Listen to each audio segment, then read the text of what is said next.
Is Monty in the Morning, the show Phoenix Magazine readers voted #1 talk radio show in Arizona. #1 during your morning commute. #1 whenever news breaks during your day. And #1 whenever and wherever you want to talk sports. Now it's time for Monty in the Morning. Hey, yo, man, how the heck are you? It is Thursday, January 19th, 2023. This is the Monty Show. A pleasure to be with you. How about the finisher? Lauri Markkanen last night dominates for the Utah Jazz. Should the Jazz be buyers or sellers at the deadline?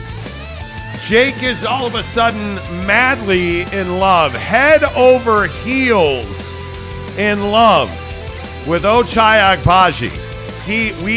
I watched you burn Katie's jersey last night. Yeah. And write Ochai on your jockstrap. Oh my God, just like that. Oh. It was pretty amazing to see the turnaround. It was incredible that you put up because Ochai is a bad man. Mm-hmm. The Monty Show presented by The Advocates, theadvocates.com. Hey, if you've been in a wreck, if you've been in an accident, if you've gotten hurt at work, if you've tripped and fallen on a sidewalk, in the grocery store, if you are fighting for your or your family's Social Security benefits, yes, that's right, The Advocates can help you with that too. Check them out online at theadvocates.com. You can chat with an attorney 24 hours a day, 7 days a week. Theadvocates.com. Make sure you tell them you heard about it on the Monty Show. And as always, the Advocates do not charge you a dime until they win your case. Theadvocates.com. Good morning, everybody. How about your Utah Jazz last night? 126-103. And Lauri Markkanen is a stud. The finisher went absolutely berserk last night, 6 of 8 from 3. As you see on the screen, he puts up 34 points. Like, this guy is your star player. And I know he's no Ochai Agbaji, but he'll do. The question is, should the Utah Jazz be buyers or sellers at the deadline? And I know we tend to get excited about this stuff, Jake, and Lauri Markkanen's back, and he played really well. If you're Danny Ainge, what are you doing at the deadline? Yeah, I mean, I'm still selling, and I'm still creating the team that needs to be created here. I mean, you know, the reality of the situation is you did have a good night last night, but none of the main guys for the Clippers were playing. So, you know, it was not a surprise that you rolled this team, and I think that it was a lot of fun to watch that game. I had a good time watching that game. I think there's a lot of great storylines out of it. You know, you knew you were in for a long night as soon as Lauri hit that corner three, you know, like a minute into the game on his second shot. Like, you knew that it was going to be one of those nights. But I think, you know, if we step back and really take a look at this thing, like, the reality is there's still a lot of work to be done here. And yeah, you did throttle a Clippers team that was injured and basically resting their guys. But and see, I don't even care about that. Well, I care about that because there's no way in hell they're beating the Clippers straight up. If Kawhi and Paul George are playing, you're not beating the Clippers. Look, Stormcloud. I don't know what happened to you. If we're gonna ask the question, should they buy or sell at the deadline, we can't also then be like, well, no, they should buy because they beat up on a hurt Clipper team. I'm here today. The Jazz are 500 again at 24-24. They're 6th in the West. The finisher, should happen. Mike Conley, Ochai, free chicken. Walker Kessler with another double-double. Like, I'm here for all this. And you're like, sorry, bud, time to make it rain. Well, Jazz sucks, so do the Clippers. Listen, if you're gonna trade them off. If you're going to roll out with, should we buy or sell at the deadline? You got to keep it real. You should be selling at the deadline. Well, listen, obviously I agree with you. I think the Jazz should be sellers at the deadline. But there is something unique about this club. It is fun to watch this team. They're a 500 team, as I said, after 48 games. It's nothing to write home about. This isn't going to be a historic team performance-wise, but there's something fun about this team where you actually look forward to games, where you're excited to see them play. Like, Brooklyn's coming into town on Friday night, and Chaboy ain't going to play Kevin Durant. Wouldn't you expect the Jazz to win that game? I would. Yeah. Like, I'm excited about that. I'm looking forward to that. And for my money, I think it's one of those situations where it just doesn't matter, bro. Like they won the game. They're winning games. They're in a playoff spot. And you should be sellers, because I'm the guy who also tells you as Jazz fans, don't get emotionally invested in these guys. Right, Austin Napierski, our guy we took to the game. Yeah, I was telling him, you got to get a John Stockton retro jersey if that's your flavor, because you're not getting a Mike Conley jersey, or and to steal the legendary Holly Rose terminology, right. Malik Threesley. Oh, right, excuse me, it's no longer Beastly, it's Threesley. Sorry, my bad. But you can't get emotionally invested in this team. But this was a fun win. It was. It was. The funny thing is, Lauri Markkanen has 24 in the first half, and Teddy Wayman, our favorite listener, Teddy Wayman's dreams of winning a bet died. And it was awesome that they died in such unbelievable fashion because Lauri Markkanen's back. He's a true superstar. That dunk he had, oh my God, Ivica Zubac's soul left the building. Yep. That was a great moment. And the thing that I feel like when I watch this team is it's fun to watch this team. And I know they're 500. I know they're 6th in the West. I know that if they lose Friday, they'll be like 12th in the West. We get it. Yeah. But it's fun to watch this team. Yes. And I think if you're a Jazz fan, it's easy to get caught up in the minutia of, hey, we're winning. Let's go get a vet. And, no. Yes. No. Let's not do that. Trade Clarkson, Beasley. The only untouchable on this team is Lauri Markkanen. Oh, I thought you were going to say Ochai. No. Sorry. No, bad. I actually have sense about myself. I know that Ochai's not untouchable. Lauri Markkanen is the only untouchable on this team. Yeah, I mean, look, I agree with everything you said. Like, it was a fun win last night. I have to agree. As I said yesterday, Ochai's not an untouchable. He is someone that, again, I'm just going to keep saying, if you want Ochai, you're going to have to overpay a little bit. Not a lot of it, but a little bit. You're going to have to be willing to skew that value towards the Jazz more than towards yourself. Because I believe that Ochai is someone that is going to turn into a really elite defender at his position, and I think he's going to knock down the three from the corner at a really high percentage. And those guys, there's a lot of knock it down from the corner at a high percentage guys. There's not a lot of elite defender and shoot it at a high percentage guys. So to me, that's why I'm a little resistant to give him up. But yeah, I mean, I think generally speaking, Lauri's the only untouchable. I don't think that Ochai certainly is untouchable, but I would like to see him here for the next, 2 years or whatever. Like, I'd like to see him. Ochai Agbuji? Yes, that's correct. Yes. Like, what are we going to name Ochai? Is it just Ochai? Is that it? Buckets Ochai? Stop. Do not compare the two. I think it's Akbuji. Akbuji. That's what I think it is. That block was bougie. Yeah, it was. That was perfectly timed. I mean, to me, God. To meet Buddy at the highest point and get the block and it just, what more can you ask? Like, it's exactly what you want. And the other thing that I wanted to say, and I do want to get to comments early here because I know you guys are excited about this win, but the other thing that I would say is, isn't this the way that this game should have gone down? So, sure, yeah, you're without your best players. Okay, great. Clippers were injured. Okay, great. The Jazz won by 23 points. Yeah. They led wire to wire. They were never in danger of snatching defeat from the jaws of victory. Like, they were never in danger of that. That's exactly how this game should have gone down. Yeah. And what I think you're seeing is that when you have your full complement of players, and they essentially did last night, there's just no reason this team can't win every game they play.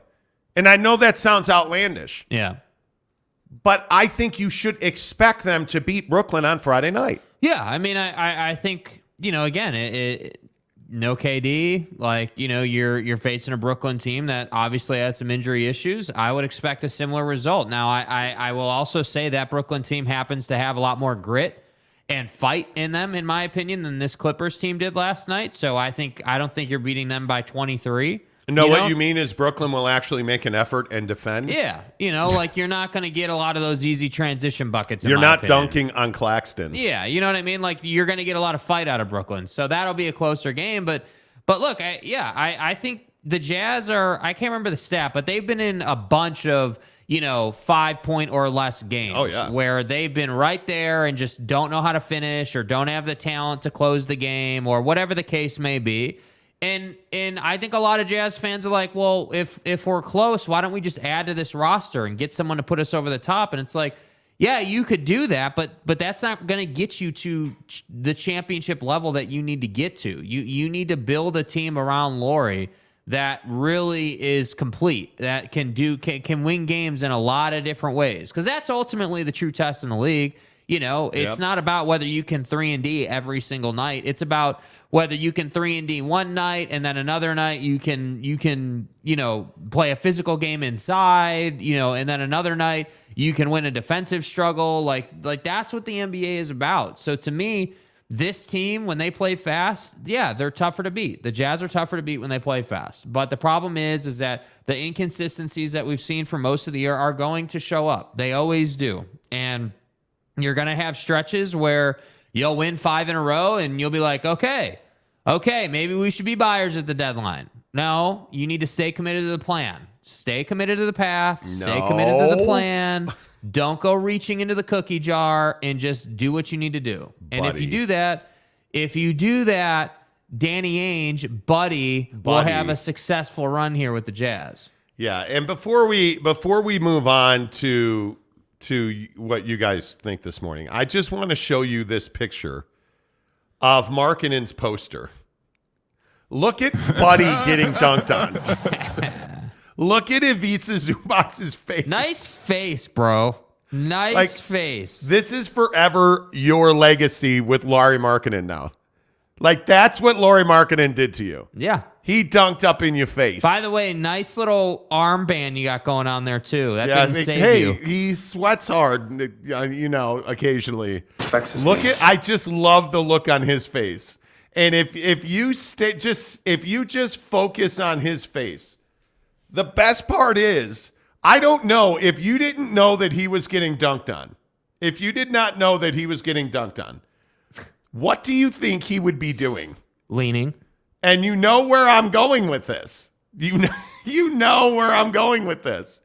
If you did not know that Ivica Zubac was getting dunked on right there, what would you think he is doing right there?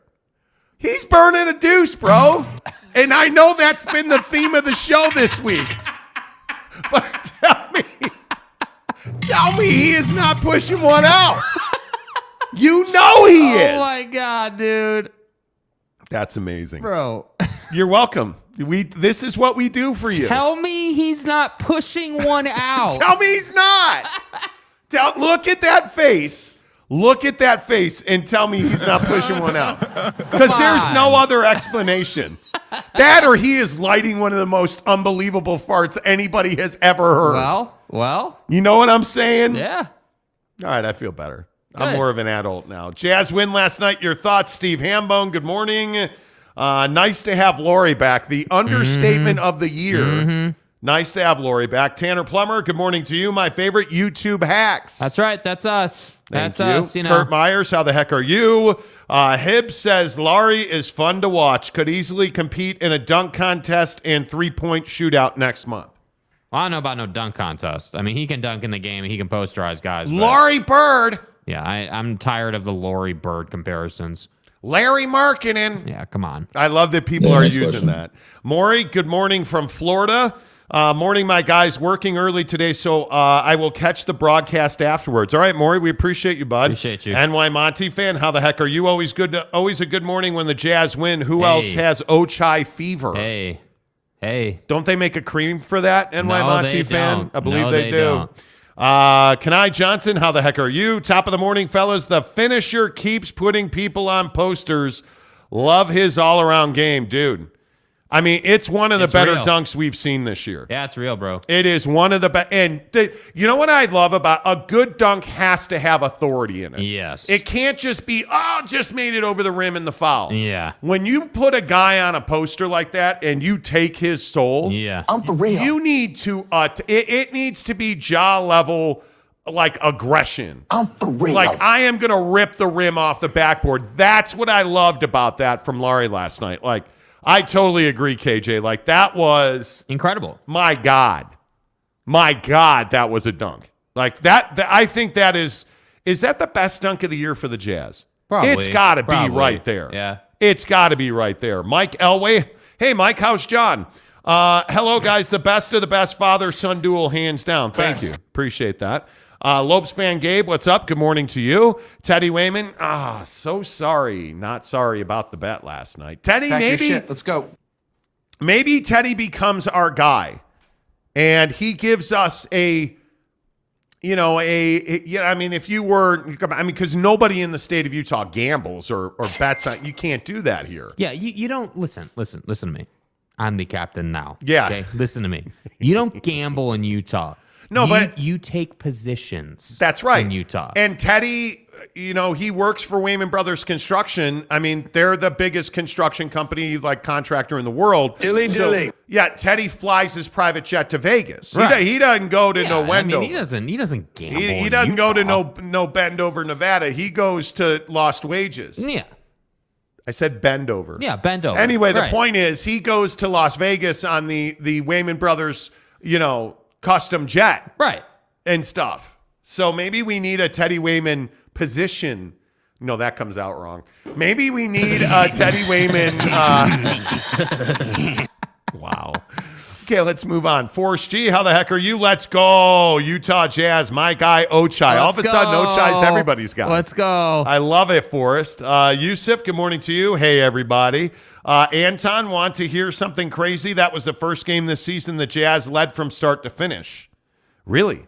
I was unaware of that. That's awesome. Mr. Preston, good morning. Forrest G also says Michael Conley was absolutely brilliant last night.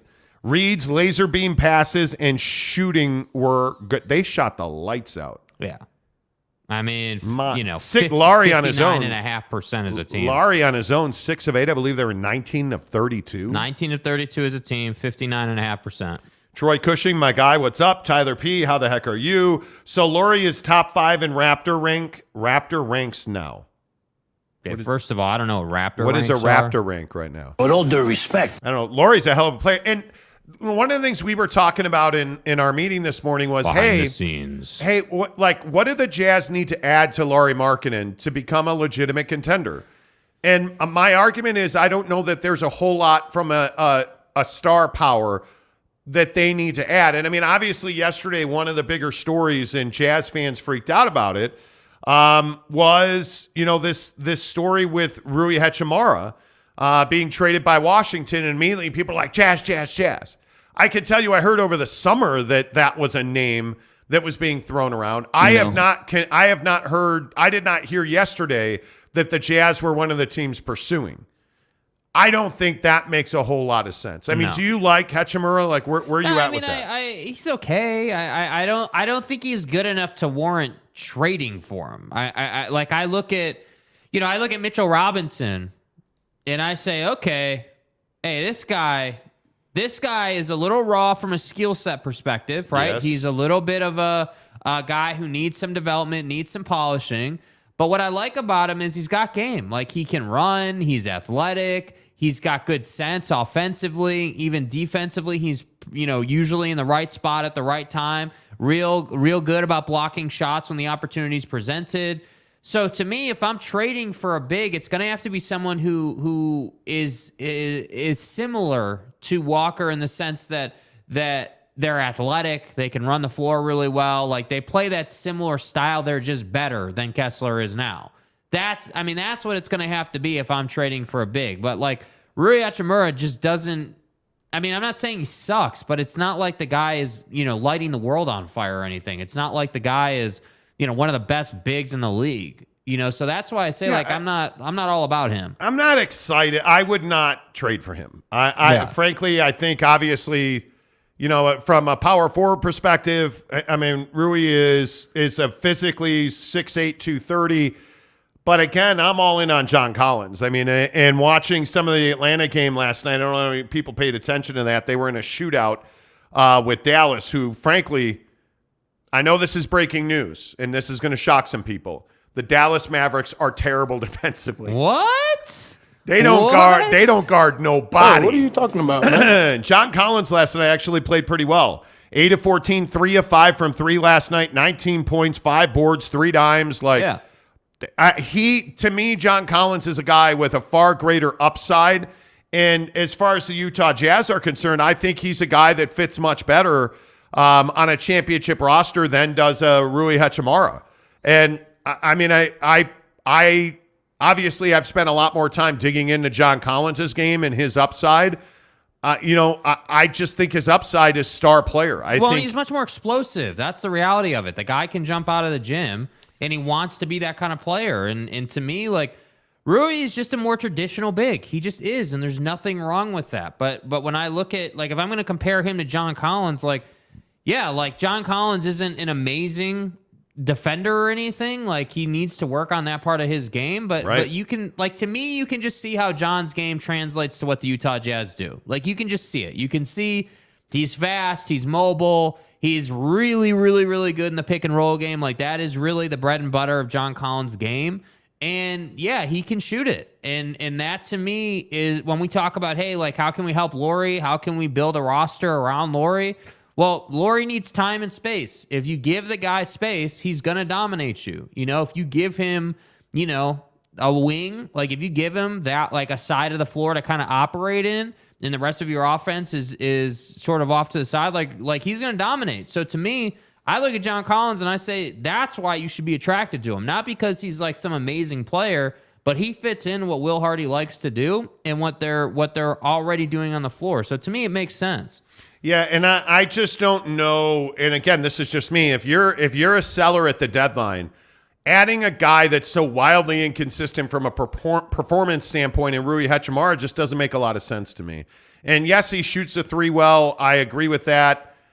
Offensively, he's probably got a little bit deeper of a bag, a skill set than John does, but I'm just a John Collins guy over Rui Hachimura. I think much like Walker Kessler, because I think if you start Walker Kessler, he's a double-double guy. I mean, if he's your starting 5 every single night, I think Walker Kessler's a double-double guy. I look at John Collins very much the same, but John Collins to me has 15 and 15 potential. He's a guy that can have a big rebound night. He's a 20 rebound a night guy. Mm-hmm. He's going to probably be, a 15, 17, 10, 12 rebound guy. But I could absolutely see him being a guy that, once a month is going to give you 20 boards a game. He's a guy that can give you 2 or 3 3-point shots a game. He's a guy, though, that has to get better defensively, and he can. I don't know what Rui Hachimura's greatest asset to this team would be, because I think you have a lot of that guy already on the roster. Yeah. And I also don't think, by the way, that Rui brings the physicality that I want in my power forward. Because in today's NBA, I need a guy that can both impact you offensively from the 4 and defend the 4. Because we talk so much about, Karl Anthony Towns is probably the best example of a guy that wants to be a 4 not a 5. Well, you forgot you got to defend the 4 too. And you do in this league have to have somebody that can defend the 4 and sag and help defend the dominant wing players, the 2s and 3s in this league. I think John Collins can be that guy. I truly do. So I would love your thoughts on Rui Hachimura. As Jazz fans, are you excited about that? I don't know. It would be, I wonder what. I just am not excited about Rui at all. That doesn't get me moving a little bit. Yusuf says Collins seems to be a problem-free fit. A problem-free fit. The thing that worries you about John Collins is he does not defend well. If we're being honest, he does not defend well. Yeah. But I don't need a rim protector.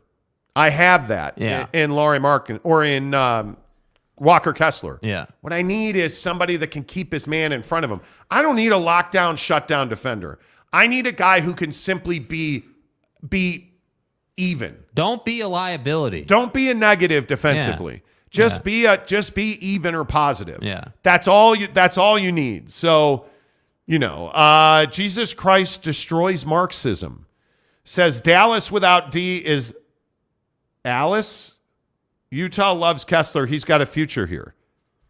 Okay, I'm not really. I have I'm not no keeping idea up with where the you're joke, going bro. with I'm that. not keeping up with the joke. Sorry, Let's see. Raptor is a measure the number of points a player contributes to a team offense and team defense. Per 100. Yeah. Relative to the league average of player. Yeah. I understand what you're saying. NY Monty fan says, give me some Johnny Collins and DeAndre Ayton, maybe even throw in a Saudi stooge. I'm a huge believer that the Utah Jazz should be doing everything they can do to get Mitchell Robinson and less Mitchell Robinson, but certainly more DeAndre Ayton. Yeah. I think DeAndre Ayton is a lovely compliment to Lauri Markkanen. And I think, sure, he's making good bread, but he's not making so much bread that you can't add a true wing contributor. Yeah, totally. And I think that I would love to see that. And frankly, if you're asking me to pick between, hey, are you going to target DeAndre Ayton or John Collins? I'm taking DeAndre Ayton all day long just because of the jump shot, just because of the ease of offense. Again, he's another guy that's got to get better defensively. He's another guy that's got to learn to catch the ball, especially in traffic. Yeah. But DeAndre Ayton has a very easy way on the jump shot. Like the free throw line jumper, the elbow jumper. DeAndre Ayton is there. He's a good, not great rebounder. He is not mean, which is something you don't like, and you're never going to teach DeAndre Ayton to be mean-spirited. But what DeAndre Ayton does offensively, I don't know how you don't like it. And I don't know how you don't want to see DeAndre Ayton on the Jazz. You have him, Lauri, and then you find a dynamic wing player, and all of a sudden this is a championship caliber team. Yeah. Because I also think you have guys, and here's an Ochai thing. Right. You have guys who can grow into, your fourth and fifth best player. You have that guy. You have guys on this team right now. Like, what is Colin Sexton's upside? Is he ever your starting point guard? I mean, I think it depends. I don't know about that. I think he's got that potential, but what his game caters more to is six man. I mean, that like coming off the bench, bringing a ton of energy. I agree with that. Like, that's the way he plays. And, Colin is much more of a firecracker, much more that high energy, just coming off the bench and just blasting the game for, 7-8 minutes and then taking a seat and coming back. That's what his game caters to. The problem is that he's a really good defender and you want him out there for more than 15 minutes. Like you need him out there for 20, 25, maybe even 30 minutes a night. And I think that the thing that Colin's got to figure out is the balance between defending 94 feet and getting this team into its offensive set and being, more of that traditional point guard. The thing that worries me about Colin Sexton is his basketball intelligence. Mm-hmm. And when I say, I have no doubt that every possession he can get the ball to the rim. Does it go in? Does it not? Okay, we'll figure that out. But that's not what you need from him. What you need from him is good situational awareness. Yeah. Where are we? What are we trying to accomplish here? What is the best thing for me to do right now to get us a bucket? And it's not always attack the basket. It's not always pull up for three. A lot of times it's make the extra pass because Lauri Markkanen's standing by himself on the wing. Or whatever that might be. Find Walker Kessler cutting through the paint. Yeah. And too many times, Colin Sexton doesn't do that. Yeah, and that's where I think the Mike Conley thing, hopefully before Mike is not on this team anymore, Colin Sexton learns a little bit of that situational awareness from Mike. Because I think Mike does a great job of that, where Mike understands, all right, I know the score, I know how much time is left in this game, or like where we're at in the game. I know who I'm playing with and what their matchup is. What do we want to do here? I know that Will just called this particular set, so I need to go and do this. And how can I put within that set? How can I put Walker Kessler in the best position to score in the pick and roll, or what do we need to do here? And that's where I think that comes with time. Like I think Colin has played enough games to be effective in the league, but he hasn't played enough games to dominate possession by possession mentally, and that's where I think you have a lot of development. Well, and we're seeing that with Ochai. Like that's where. Like a lot of people with Ochai, the reason I like Ochai is mentally he's catching up, which is why you're seeing him make more plays. Yes. Like the first couple of weeks he was up, the game was just too fast for him. But now he's starting to pick it up mentally, and you just start to see he gets it. Like on that block, if you watch the play again, you'll notice he's not just running as hard as he can the entire time down the floor. He knew as soon as he crossed half court that he was going to block this guy. He's like, all right, I'm not going to try and get in front of this guy. I want to try and block this guy. I want to try and prevent him from scoring. And so he slows up. And that's what I mean by identify the situation that because the game isn't too fast for you. So I'd love to see that, a little bit of that nuance in Colin Sexton as well. Yeah, I don't disagree with that. What's up, Arlington Bears? Happy 51st birthday. Hey, happy birthday. Stogie fool.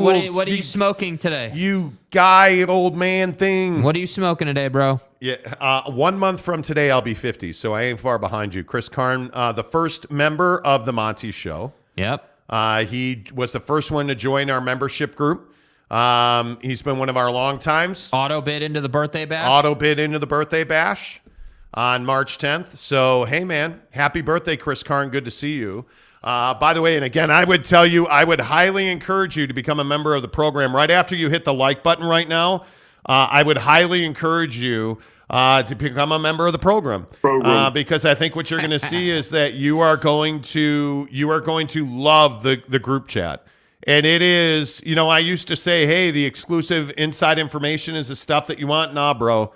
I'm telling you that the Instagram membership group is what you're after. Yeah. With your $9.99 a month buys you a community. And you know what? It's great. This cold plunge, cold bath stuff that we've been talking about.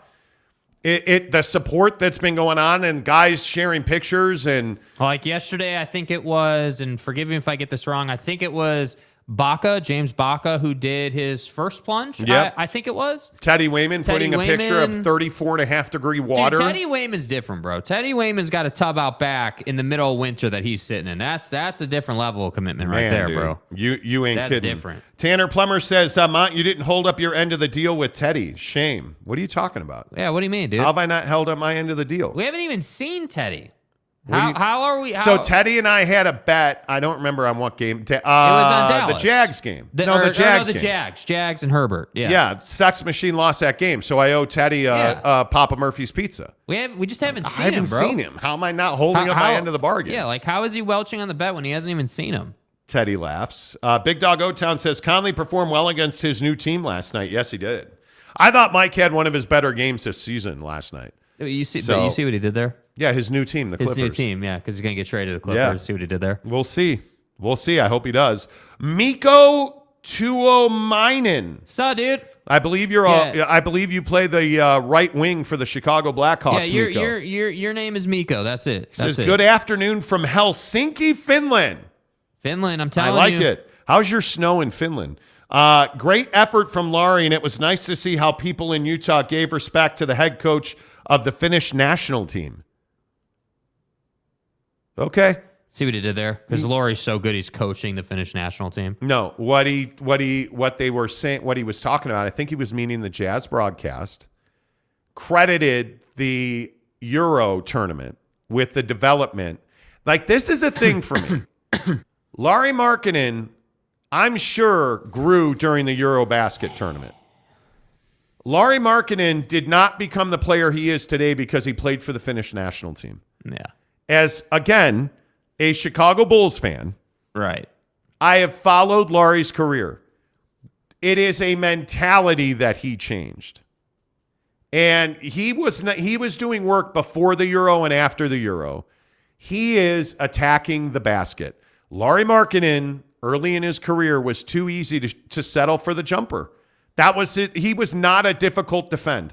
He was not a hard guy to defend in Cleveland and Chicago. Yeah. He's gotten here, and they have put him on absolute alpha male, attack the basket, and, end of Ivica Zubac's career. Like, put that man on a poster and twist his face up, and let's go about our business. By the way, the All-Star voting's coming to an end. If you have it's amazing to me that so many Jazz fans are not voting for the All-Star game. You got to get after it. Yeah. You got to get after it. Yes, the broadcast did talk about the Finnish national team. Absolutely, they did. Tanner says, oh, my bad. I thought you said that you're holding out on Teddy. Why would I hold out on Teddy? Red Heart Norvis, Sexton has the potential to be a modern Penny Hardaway. Let's relax. Yeah, chill out. Let's relax. Chill out. Kessler, the potential to be the best cross between Gobert's defense and Ayton's offense. Why do we do this? Walker Kessler will never have the jump shot that DeAndre Ayton has. He's just not gonna. I love that he's got that little lefty-righty hook shot. I love it. I love that he is a guy that will develop game. Walker Kessler's never going.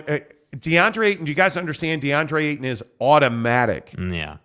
I mean, he is as Pau Gasol as there gets in today's NBA. Yeah. Walker Kessler's never going to be that guy. You don't develop that from nothing when you're in the league already. I think Walker Kessler is a double-double guy. He has potential to be, he's going to have nights where he's going to put up 25 points and 20 rebounds. That's going to happen in his career. But he's never going to be, 17 to 20 from the floor, and 10 of those are, elbow jumpers that are wet. Yeah. That's not what his game, in my opinion, scales or projects to. That's just my opinion. Yeah. I think with Colin Sexton, Colin Sexton has the potential to be the sixth man of the year. But he's going to have to learn, is Colin Sexton ever a floor general? Is he ever the guy who just comes in and takes over games? I don't think so.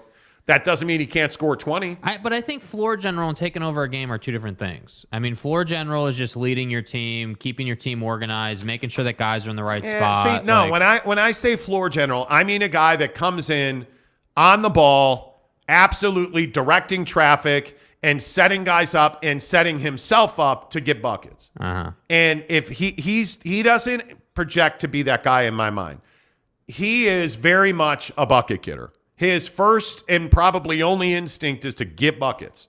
He is there to get his. And I'm not saying that's a bad thing, but this Jazz team has that in Jordan Clarkson already. Yeah. So I think when you look at Colin Sexton, I agree with you. I think he's a sixth man. I don't think he is ever one of your five best players. I don't think he is ever in any way a starting point guard, because Zach Cat needs to be a distributor. Your starting point guard needs to be a facilitator, a distributor. And if he hits threes and scores for you, that's great.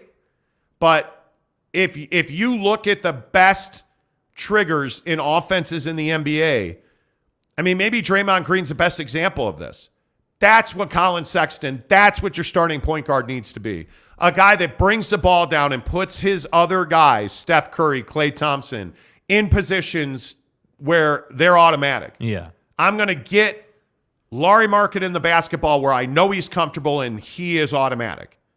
That's what you need your point guard to do, and that's not who Colin Sexton is. Mm-hmm. In my opinion, that's not who Colin Sexton is. So, when you want automatic and you want guarantees, you go to Quick Quack Car Wash, who presents all of our Utah Jazz and NBA basketball talk here on the Monty Show. First of all, when you go to your nearest Quick Quack Car Wash, tell them you heard about it on the Monty Show. And then make sure you recognize the smile on the face of the employees. It was so nice, I think Saturday or maybe it was Monday. The last time I was at Quick Quack, I said to the guy, "Hey, man, I appreciate how friendly you guys are." And he's like, "Oh, it's a great day. How could I not? How could I not be happy?" Because they're wearing a smile. They have on a button shirt, by the way, and a tie. They're real low key. They're smiling. I love that they use your name. Yeah. They put your license plate into their little iPad. I have a membership. They're like, "Hey, Monty, here's your free dashboard wipe." And you're just chatting. Like the other week when we got back from Tahoe and I said to the guy, "Hey, man, I need a muddy duck." "Oh, no problem. We got this." And he's like, "I'll make sure he sprays off the back real good," because you could see the back of my car was just caked. Yeah. And he was like, "Oh, I'll make sure." And it was perfect. And that's what I appreciate. In and out in 5 minutes or less at Quick Quack generally. Even when there's a line, it's 5-7 minutes maybe. But they're moving cars through. I love it. Quick Quack Car Wash presents Utah Jazz Talk on the Monty Show. Make sure you tell them you heard about it. From us, Mark Hales says that was a creepy smile by Jake as soon as you said Quick Quack Car Wash. That was some of his best work, bro. It's what I do. Can we get a link to that poster? Need new wallpaper. Just Twitter search. Yeah.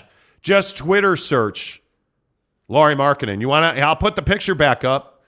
You want to? I mean, this is the picture you're looking for, right here. You should. I say if. I know everyone here follows me on Twitter.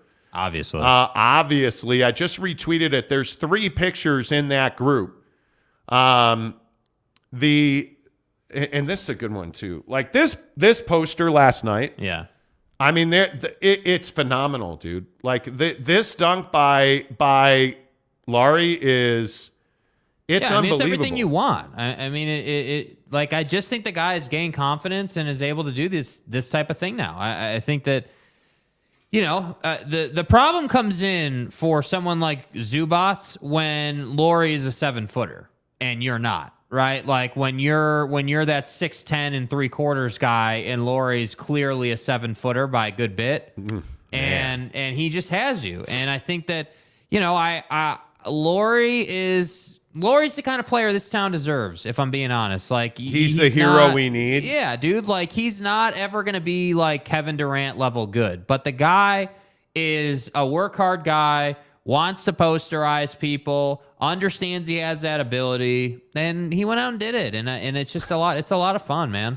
Look at the look on his face, dude. I just can't get over that. Like you got, bro. Look at how even they are. Look at how even they are, and it's simply a power. That's all this is. It's a power move. Yeah, and he just absolutely dominated Ivica Zubats. Yeah. What did Hot Rod always say? You got to love it. I mean, how do you not love it? You got to love it, bro. How do you not love it last night? Like, absolutely unbelievable. Football 50 coming up in 8 minutes. Is any coach in the NFL right now worth $25 million? And wait until you hear what Rob Gronkowski said about Aaron Rodgers. Oh, my God. Oh, my God. I mean, it's amazing. Tanner says that was a creepy smile, Jake. Like I always say, Jake would be a great joker. Well, Forrest G says, sending Ivica Zubats my prayers. Seriously, thoughts and prayers for Ivica Zubats this prayers. Morning. As his soul floats over Delta Center. Okay, I'll move on. Yeah, someone, Tanner in our Instagram chat was talking about some place called the Viv. I mean, does anyone even know, like, I've never even heard of the Viv. I don't even know what that is. The Viv. So I'm not really sure what that is. Is that a gentleman's club? I guess. I mean, I don't know. It is what it is. Let's see. Munir Abraya 1. Okay. Hi, Munir. Why do you guys think the East is superior to the West? Does Spider's trade has a hand in it, and how far can they go? Well, when you look at the Eastern Conference, I just think it's a better conference, and I don't know that we've been able to say that. Last year it was close. I think that so I'm not ready to say. So right now, today, the East is a better conference, right? Yes, they're healthier. They're playing better basketball. But if we're going to have the conversation like even, everyone's healthy, the West is by far a better conference, top to bottom. It is. What do you mean? Oh, stop! It is. Oh well, if the Warriors were healthy, that Clay would be dropping bombs, Steph would be in your mom. Like it would be the Warriors. They're old, and they have not been. In the but bottom I didn't even line, bring up the Warriors. But the bottom line, but that's who we're all talking about in the West, right? I'm talking about the Western Conference overall, top to bottom, is not healthy. Like with all due respect to the Kings, you wouldn't be where you are if a team like the Suns were healthy, if, I don't know, the Lakers were healthy, if Anthony Davis could stay healthy. At what point do we stop making excuses for teams that don't stay healthy? Because I'm not here for that. I'm tired, frankly. I'm tired of hearing about, it's just unfortunate that Anthony Davis is hurt. Anthony Davis is always hurt. My guy Book is always hurt. Like Klay Thompson has never been the same player since the knee and the Achilles. He's never been the same player. We need to stop saying if they could, because they don't. That's my biggest issue, and I'm not trying to be a dick about it. But if you look at the Western Conference, right? You look at this Western Conference. The if, ands, and buts and bananas Listen, man, Denver is healthy. Memphis is healthy. Sacramento is healthy. Is Sacramento an aberration? Yeah, maybe. Maybe they are. I don't know. I don't care. Sacramento's one of the best stories in the NBA. Turn the freaking laser beam on. They're 25-18, right? New Orleans, when are they ever healthy? They're never healthy. They're 26-19. Dallas, the Jazz, Golden State. Golden State's a 500 basketball team because they're not healthy.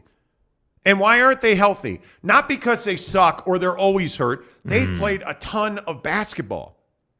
A ton. You look at the Phoenix Suns out of the playoffs right now at 21-24 because 9 out of their 10 guys are hurt. You look at the LA Lakers. LeBron James is having a sensational season. Anthony Davis I think has missed 21 games or something stupid like this now. Uh-huh. It's no longer a matter of if they were healthy. They're not. They have not been. For how long? Cam Johnson seems like he's always hurt. Now, he's supposed to make his debut tonight, by the way, for the Suns. But he's been hurt throughout his career. Okay, I feel better. Like I Good. exercised some demons. And Excellent. then there's the East. I think the East, those are the only teams. You're looking at the top of that standing right there. I think the Celtics, the Nets, and maybe the Bucks, depending on what's going on with Giannis's knee.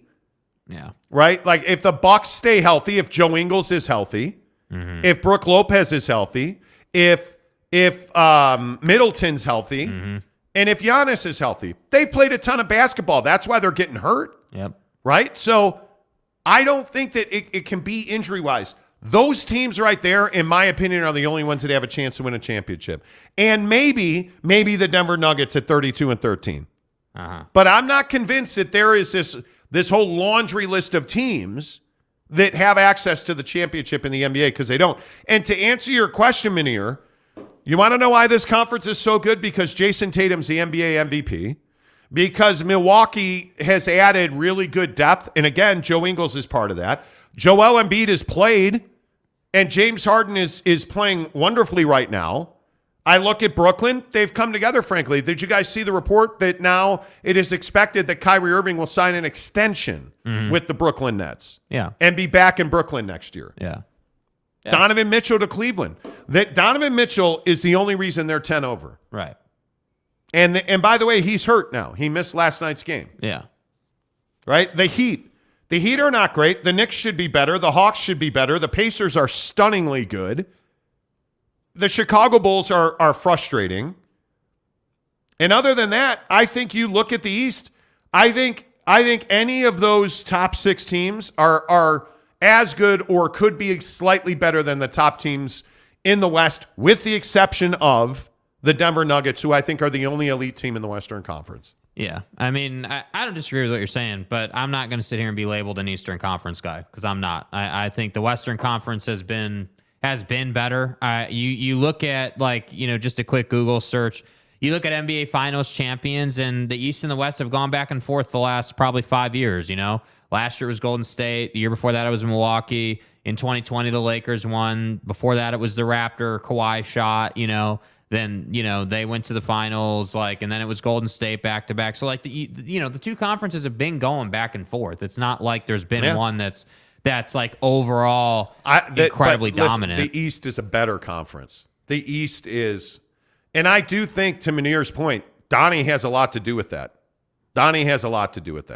So, all right, we'll pick that back up here in a few minutes. But right now, 10 of the hour, every hour on the Monty Show. It's Football at 50, presented by our good friends at Papa Murphy's Pizza. Papa Murphy's. Have you gotten the meatball marinara yet? Why not? It's unbelievable to me that everybody on the show has not gotten on board with Papa Murphy's Pizza, and that meatball marinara, man, the cheese melts inside the meatball. It is so good. Use the promo code Monty25 to get 25% off your purchase of 25 doll hairs or more at Papa Murphy's Pizza. I don't even know that I should introduce this piece. Let's just listen to Rob Gronkowski rip Aaron Rodgers. I think I could win another Super Bowl, and then that would have been totally fine. Like, bro, why are you thinking MVP? Don't you want Super Bowls? Super Bowls are I think, 5 times greater than an MVP award. Like, we all know that you won the MVP a few times now, but like, everyone would know even more how many more Super Bowls you've won than MVP. So that's why I'm just a little confused about that. I love it because he's absolutely right. And what do I say every day on this show about A-Rod? He's a me guy. MVPs are individual awards. Super Bowls are team accolades. And I just will again say, I think Aaron Rodgers is what's wrong with the Green Bay Packers. Mm-hmm. And you let me go David Goggins on you, man. You got to embrace the suck. Embrace it. It's time to move on from Aaron Rodgers. I know that's difficult. He's a Hall of Famer, one of the better quarterbacks of his generation. Note I didn't say one of the best. I said one of the better quarterbacks of his generation.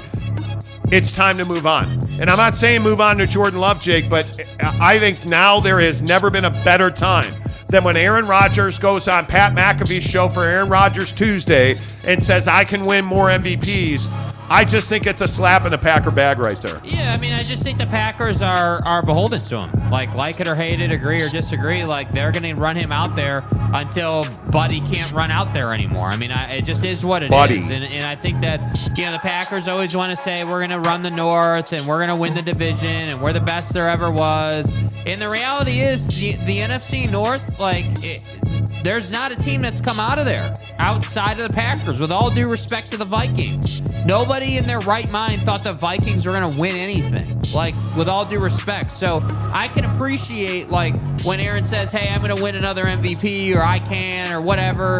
But I agree with Gronk. It's not about MVPs at this stage of your career, dude. It's about Super Bowls. And I got news for you. There's a guy sitting across from the table that has 7.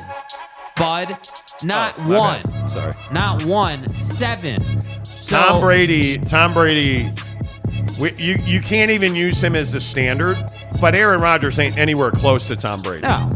He's not. And you know what? I agree with the mayor. Bring Zach Wilson to the Packers and let him carry a clipboard, because he's never going to be a starter in this league. Anyway, my point is, by the way, one thing you did say there. Kirk Cousins is 35 years old.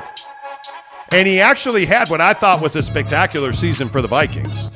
For once, Kirk Cousins was not what was wrong with the Vikings. Mm-hmm. They expect him. They said yesterday, their general manager said yesterday, they expect Kirk Cousins to return.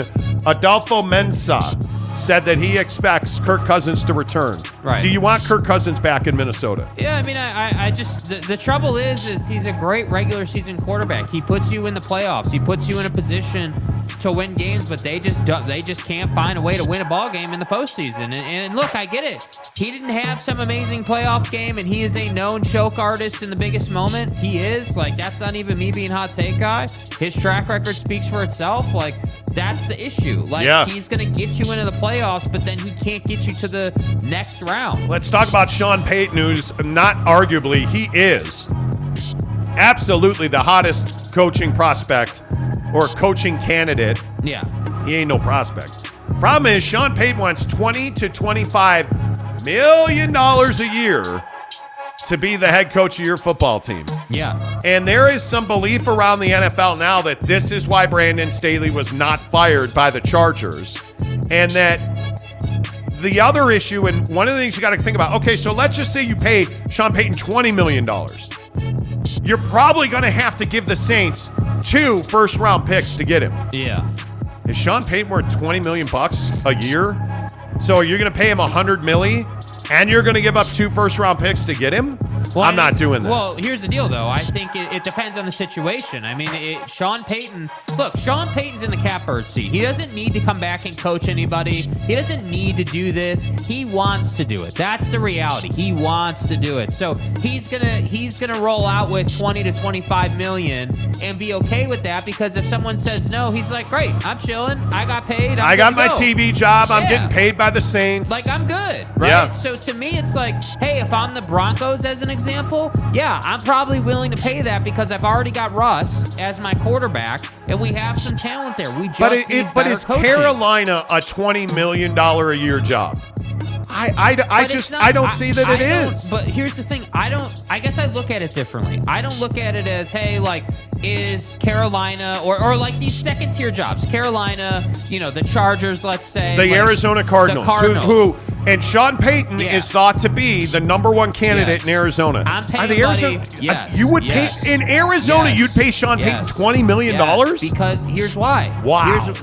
Hear me out. You have a guy in Kyler Murray who needs to be humbled, right? Think about this. Their GM, I think it was Tuesday, came out and had that speech where no he ego. said, no ego, right? No ego. So they're already on that train, right? You then look at their roster, and their roster's loaded with talent. And I know they want to trade DeAndre Hopkins or whatever. Okay, great. But my point is, you have talent or enough talent to be a 10-win team there. I could see Jera doing this. I cannot see the Bidwells paying a head coach $20 million. Well, the Houston Texans.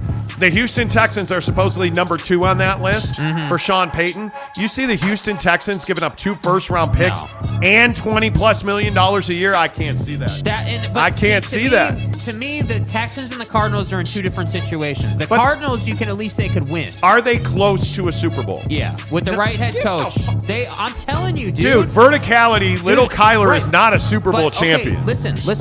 He has never had. I'm not saying verticality is some great quarterback. He's not. He's a me guy, not great in the locker room. But what I am saying is he's that car that you put a little money into, and he can take you far enough, right? With good coaching. If you have good coaching, if you have the right culture, maybe he could get far enough. But I can't confidently say that the Cliffy is not, like, I can't say Cliffy was good enough. We can't.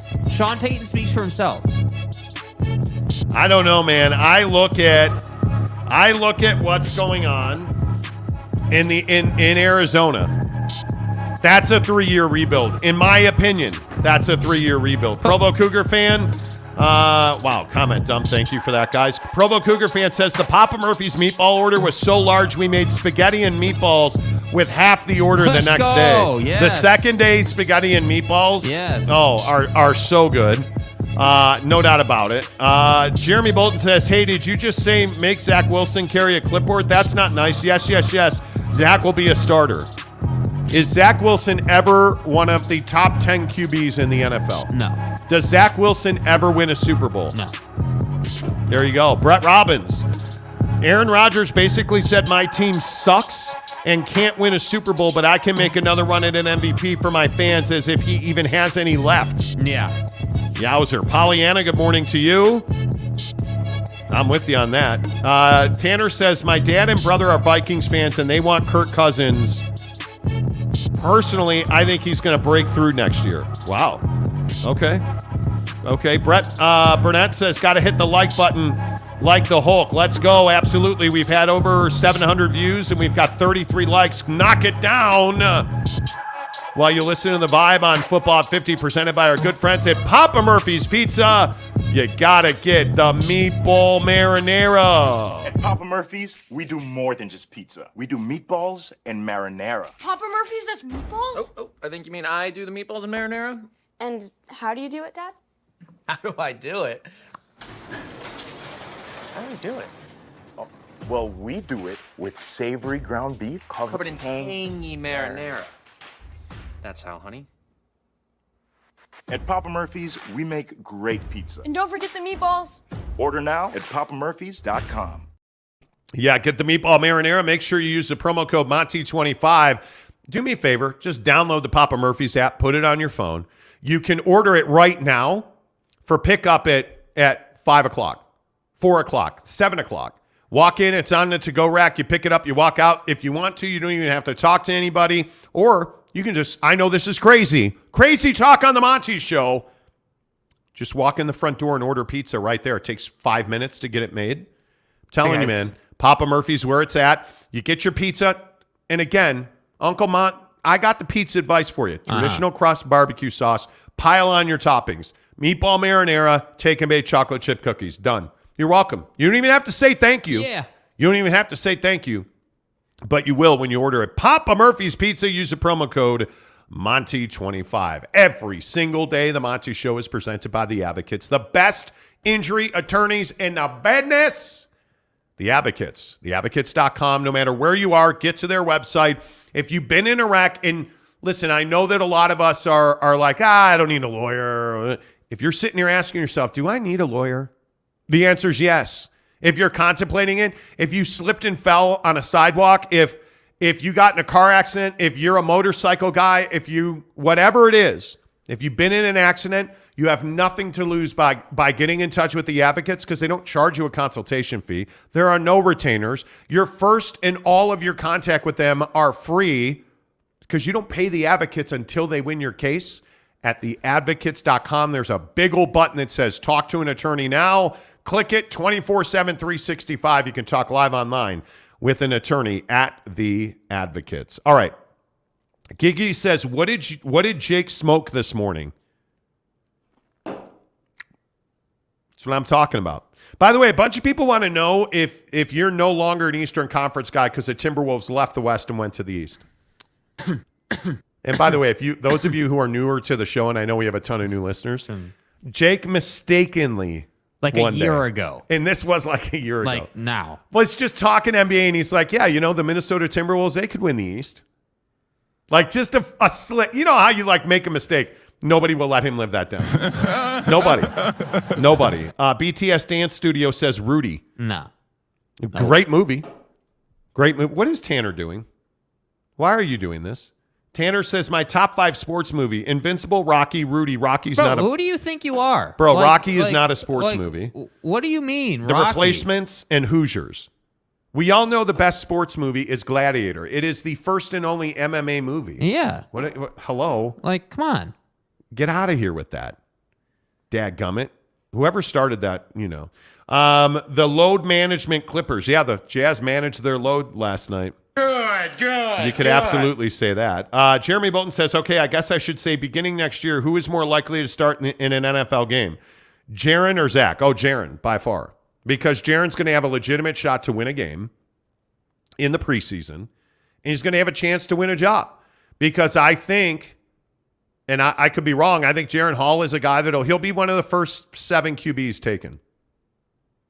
You watch. Because if he's healthy enough to compete at the combine, and it seems like he will be, yeah, dude, there was no quarterback in this country more made to be at the combine than Jaren Hall. I'm telling you. I'm absolutely telling you. Adam Terry Hawker. Speaking of smoking, I did the Papa Murphy's on the Traeger, and it was a revelation. Oh, See, dude, I'm telling you. Guys, I'm telling you, bro. Guys, yeah. Guys. How many times do I have to say this? And how many times before people believe me or don't believe me? Hey, guys. A life hack is going to Barbecue Pit Stop and getting a Traeger smoker. Yeah. I'm telling you, it's a life hack. It is everything that you want. From your groinial region up to your brain, it's everything that you want, all the way down to your, I don't know why I said that. The point is, you get a Traeger smoker, use cherry pellets. When you go to Barbecue Pit Stop, get a bag, 2 bags of pellets. Competition, cherry. I'm telling you, 1 bag of competition pellets, 1 bag of cherry pellets. Use the cherry pellets to make wings and pizza. Yeah. Your life is over. Because you can't. It's not sex, it's not drugs, it's not rock and roll. It's cherry pellets and Papa Murphy's pizza on a Traeger smoker. And we haven't even gotten to the meatballs yet. Damn it. I'm telling you. Yeah. There's just no better way to live your life than that. Yeah. There's no better way to live your life. Find up. Barbecue Pit Stop in Logan, Layton, Lehigh, the GZ, St. George, and of course our good friends in Murray across from the mall on State Street. And and you know what? Well, I will even come over and teach you how to use a smoker if you're intimidated by it. Because so many guys are like, oh, smoking's so hard. No, it's not. Plug it in, hit the ignite switch, and then put your pizza on the Traeger smoker. Done. How difficult was that? 25 minutes later, pull it off, boom, orgasm. It's that is probably too much. I probably went a little too, over the, BTS Dance Studio says Jake likes meatballs. That's right. Marinara, to be specific. On one of my favorite shows ever, when Jake had messy hair and the listener paid $100 tip for Jake to get to turn around and give a close-up on the back of his head, it was classic. Brett Robbins says, I just ate, so I'm good. You know. Okay, and I guess we'll fight over this. I'm telling you now, Rocky is not a sports movie. Dude, it's not, bro. Is A, you've never seen it. Shut up. B, have you ever seen Rocky? I've seen one of them. There's like 5 of them. If you say Creed, I'm punching you in the face. No, Creed is not Rocky. Okay. Anyway, the point is, Rocky is not a sports movie. It's not a sports movie. Gladiator, that's a sports movie. It's not a sports movie. But Rocky. This is like, oh, Die Hard's a Christmas movie. No. Well, it is. But that's not the point. Rocky is not a sports movie. You know. Okay, I'll stop. 8 Men Out or Field of Dreams? Bullet. Which Rocky movie did you see? I don't know which Rocky movies I've seen. Yeah, I don't know either. They're all the. Can we just all agree? Rocky is one of those things. It's much like Dwayne Johnson movies. You know what you're getting. You know what it is. Like, yeah, it's like The Godfather and sex. You've never had either one. I mean, I totally get it. I totally. You always play that card, and then I always have to say, okay, well, if you want me to watch The Godfather, then put it on the tube. Put it on the tube. No, there's too many. There are too many Chicago PDs, and I've seen every episode. There's too many Chicago PD reruns. I love Chicago PD, bro. As do I. All right, last comment on movies. With all due respect, Talladega Nights is a sports movie. With all due respect, it is. It is, dude. It's about race cars, bro. Duh. Like, come on. Duh. How is this hard to understand? But this is so funny because there are arguments like this. Toy Story's not a movie about toys. No. Nemo is not a movie about fish. I'm just telling you. Concept you and your sticky fingers probably find hard to grasp. Nemo's about leaving home and becoming a man. Pack this thing up. We're out of here. Toy Story is about getting thrown away in life, that you're disposable as a person, and then you're going to get turned out on the streets to try and make it back. Those are numbers of death.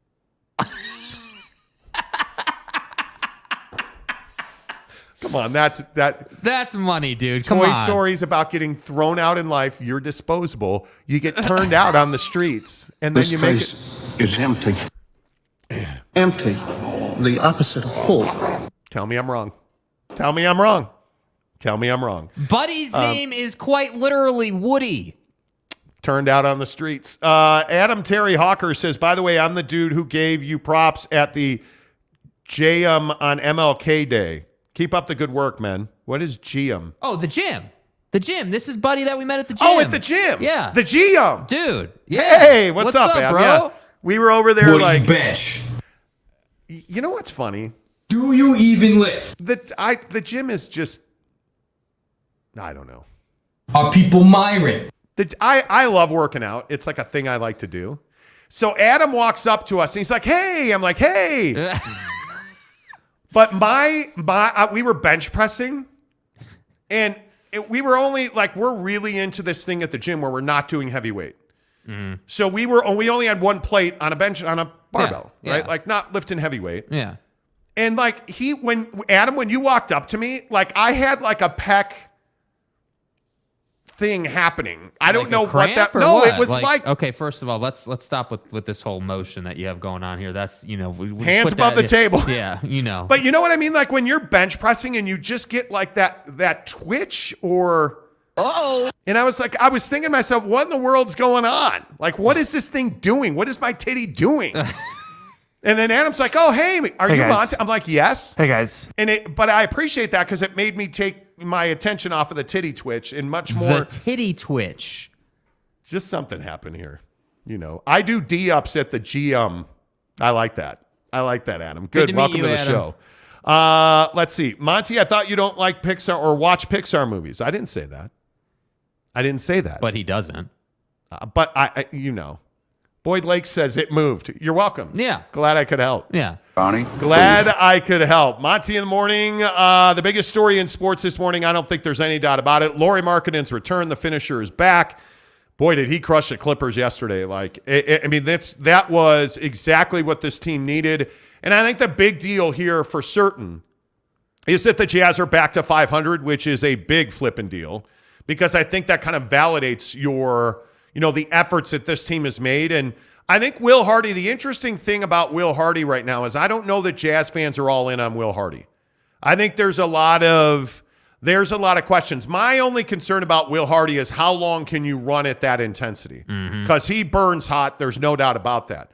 My biggest question is how long and when does the burnout factor for guys with Will Hardy start?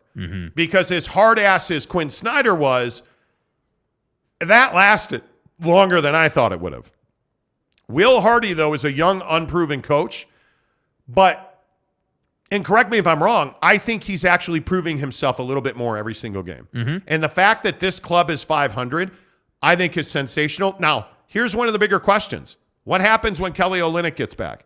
Because, again, I will go to war over this thing, dude. Yeah. Walker Kessler's your starting center. Got to die on Here that to hill. four. Yeah. Walker Kessler should be your starting center. Yeah. And it would be a grievous injustice perpetrated against Shame. Walker Kessler if you start Kelly Olynyk. Yeah. I think you've got to leave Walker in the lineup. Well, now. I just don't see the point now or in the future. I mean, I don't understand like what is the point of playing Kelly Olynyk over Kessler when you know Kelly Olynyk is not going to be here. You know that. Like, that's not a secret. That's not us breaking news. Like, everybody universally agrees. You know, Kelly Olynyk is a fill-in guy right now. He just is. So, to me, why would Kessler not get the lion's share of the minutes? Play Kessler 30 a night. Play Kelly Olynyk 15 to 20 and maybe a little bit more on the nights when he's hot from three, because he does have that occasional night a couple times a month where he'll go 6 of 8. He'll go, he'll go 4 of 6 from three, and he'll be really valuable on any of those given nights whenever that happens. So that's why I say this would be a gross injustice to Walker Kessler to sit him down behind Kelly Olynyk. So to me, I just think it's a no-brainer that you would play him. But I really think when I start looking around this roster, the Ochai, Colin Sexton, Mike Conley dynamic is quite interesting to me, because it's very clear Mike is 1, Sexton is 2, and Ochai is 3. But I think that gap between 3 and 2 is slowly but surely getting closer. And the thing is that they do 2 different things on the floor, which is why part of me feels like, hey, maybe we shouldn't be comparing them. Maybe they don't compete, like, for minutes. Like, maybe it's more of a thing where it depends on the game, depending on who plays. Yeah, matchup to matchup. But Yeah. I think in a year where you have nothing to lose, there's nothing to lose by starting Walker Kessler. It makes zero sense. And I don't even know, if you're playing if you're playing a Brooklyn on Friday. Yeah. Walker Kessler matches up fine with Claxton. Yeah. I can't think, is it what about Denver? And, what about Jokic? Well, Denver, so the issue with Denver is that Jokic is physical. Yeah. And Kessler's not physical. Can be. Absolutely. And, Philly, I thought, you weren't stopping Joe. Nobody is. Yeah. But I thought Walker held his own, right? So I don't see a matchup in this league. And the thing is, Walker Kessler can run. Walker Kessler is a willing, able defender. And I think that he gives you a component as a modern day center where he cuts through the paint. He runs the floor well. He sets good screens. He's learning the nuances of offense. Why am I going to take a single second of playing time from him to give it to Kelly Olynyk? Tell me. Somebody make the argument, because I can't. Dude, when he got that steal early in the game, tell me you didn't see flashes of the Gobert play from 2 weeks ago, where Gobert runs down the floor and then misses the layup. Tell me you guys didn't see is this a layup or is this a dunk? And what does he do? I believe he dunked it. He did. To me, I don't know, man. This just isn't difficult. And I think the Will Hardy dynamic is alive and well. I think Will is respected by his players. I think he's doing a good job. We're getting some comments here about NAW. NAW is another guy who had a hot run where he got minutes. He played well. He did some things. And now he's chilling. It's kind of level off a little bit. And to me, I just look at that and I say NAW is definitely going to have to fight Ochai for minutes. Those two are going to battle for who's getting more minutes on any given night. Because, again, they both play really good defense, but they're built completely differently. Ochai can be more physical on defense because he has the body for it, whereas NAW is more of a length, cover ground guy. So to me, again, like against Brooklyn, I guarantee you NAW will get some minutes against Brooklyn because they're a really long team. You need to have length out there to play proper defense. And I think Ochai's probably taken some NAW's minutes. Yeah. I mean, I think Sexton certainly takes some NAW minutes. But I think he's another guy. It's really an interesting, you say that and it rattles through my mind. I don't know that I'm all in on Colin Sexton on this team. Mm-hmm. In fact, I'm pretty sure I'm not. When I look at Colin Sexton, does he bring anything that you can't get from somebody else or that is not readily available in the NBA? Well, I mean, I don't think he does. Yeah, not at this point. But even project forward a little bit. What does Colin Sexton deliver to you that is not readily available from ones and twos throughout the league that you can't, I'm not going to say easily, but that you could not replace? I don't know that there's a whole lot of that. And I would rather see a guy like an NAW grow and develop into that role than continue to struggle with the Clarkson-Sexton component, because I think they're very similar players, Jordan Clarkson and Colin Sexton. And I say similar in that their issues are the same. Their shot selection's not always great. Their turnovers can be really frustrating. The time and situation and the lack of situational awareness from those two guys is very similar. They're not similar builds or games or whatever. Their problems are very similar. I can get guys who do what Colin Sexton does. I don't necessarily believe that Jordan Clarkson is easily replaced. He's not. Right. Colin Sexton, in my mind, is not a guy who's like, man, I've got to have that dude. I don't think he's that guy. And I think also, by the way, that's why it was a stroke of brilliance that they extended him. And he's on a very team-friendly contract. Now, I would love to see him get a heavy minutes load for the rest of the year, which to me is what this year's about. I want NAW, Ochai, Kessler, and Sexton playing a ton of minutes. Because I need to expose their weaknesses. Show me what your warts are. Show me what your very worst issues are. Yeah. I need to identify those issues right now with those guys. Because I know what Kelly is. I know what Jordan is. I know what Mike is. Yeah. I don't know what Kessler's upside is. I don't know what Colin's upside is. I don't know what Ochai is. I don't know what NAW is. And those guys are really intriguing to me.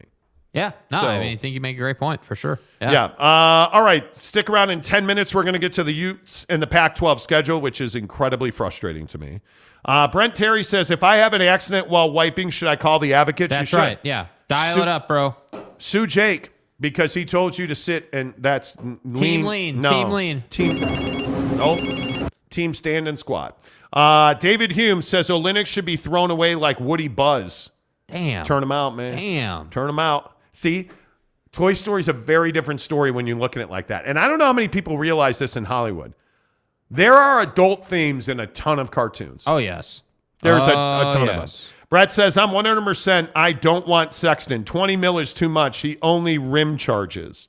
Yeah, I mean, here's the question, though. I mean, can he develop into more than that? Because I don't disagree, Brett. Like, I think that yeah, he is a drive player. He is very much a... He has an attacking mindset. Yeah, whether it's defensively, offensively, and I think the thing is he'd be a lot tougher to give up, or he would be a lot less expendable if he had a deeper offensive bag. If he was a mid-range player, if he was, if he had a really good floater game. But that's not who he is, and so to me, the only question that remains with Colin Sexton simply is, can he develop more of an offensive game? Because that's what has kept like a Mike Conley in the league. Like, let's be honest. Like, Mike Conley, yeah, he's a serviceable defender. Age has caught up with him. At some point, there's no overcoming that, right?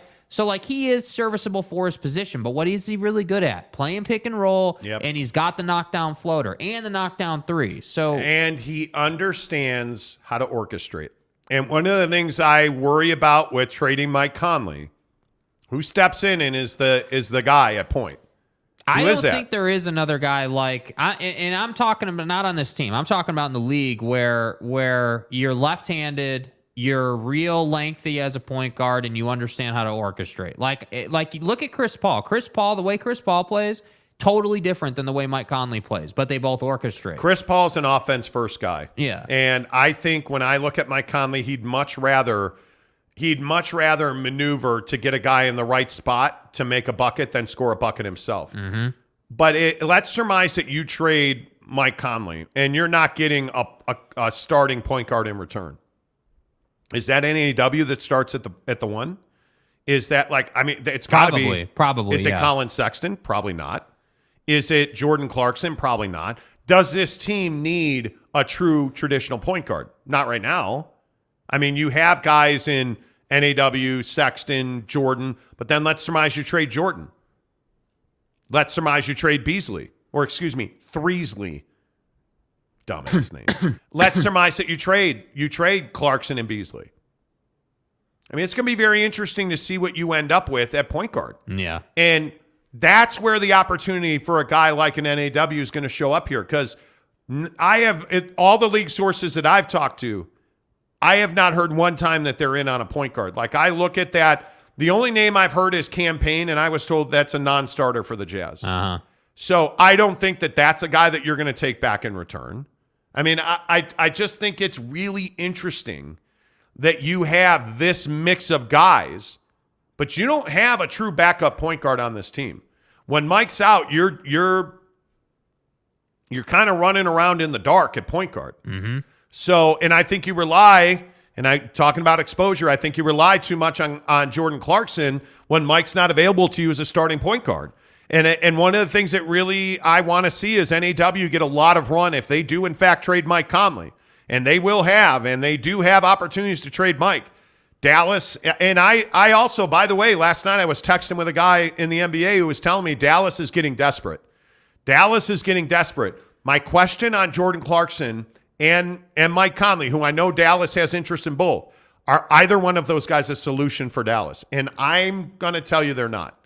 Well, because one, I think that Luka is very difficult to play with. Right. And not a lot of guys, and I've heard this repeatedly, not a lot of guys want to go to Dallas to play with Luka Doncic. They don't want to do it. Here's the deal, though. I think Mike is uniquely suited to play with Luka. Because Mike is not a me guy first. No, he's passive. You're exactly right. And I think that if I'm Luka, I understand, hey, I can put up 50 anytime I want. I can do that, but that doesn't mean we're going to win the game. That's the thing. So if I'm Luka, I'm looking at this.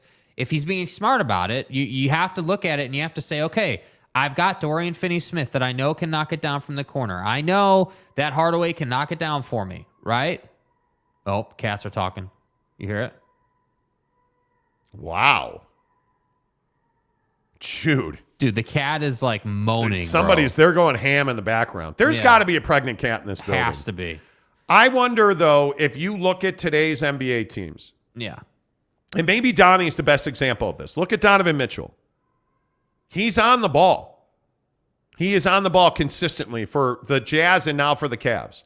I don't know that the day of the traditional point guard still exists. I think that day might be done. Yeah. And I think it is this idea of grouping 5 players together who mesh well and can win you games. That's what this Jazz team should be doing. And again, I'll even go with, hey, if you get 4 first-round picks, how are you not attacking Scoot Henderson? Right, yeah. Right? No, I mean... And in the Victor Wembanyama, Scoot Henderson conversation, this is what I'm talking about. Where does Victor Wembanyama fit into today's NBA? Well, we would have to really talk through the right team, the right scenario. I would dread it if I were Houston or if I were VW and I wound up in Houston. Yeah, that's a problem. I think that would be a tragedy. Yeah. But if I'm Scoot Henderson, you absolutely fit in Houston. You absolutely fit in Detroit. Well, what's the reality for Scoot? He fits anywhere. Yes. He's an NBA-ready player. He fits on any roster at any time. And I think the only thing I want to finish with on Mike and Dallas is that I if I'm Luka, I'm looking at this and I'm saying, hey, like I gotta have the ability to be off the ball sometimes, because you're not wrong about Donnie. Donnie's on the ball a lot. There's no doubt. But the difference is Donnie has a guy in Darius Garland that can be on the ball when they want Donovan off the ball. And who was out last night? Donovan Mitchell. Mm-hmm. Who was on the ball last night? Darius Garland. Yeah. That is a great point. Not a good point. Yeah. Extraordinarily brilliant. I know. Yeah. I know. Is not how I would describe that take. It's very rare for me, but it does happen sometimes. Let's go. Rock the like button, please. We always try to get to 150 likes on a live show here. We're at 46. We're about halfway home. We got to pick those numbers up. Pump those numbers up. Those are rookie numbers. Let's go.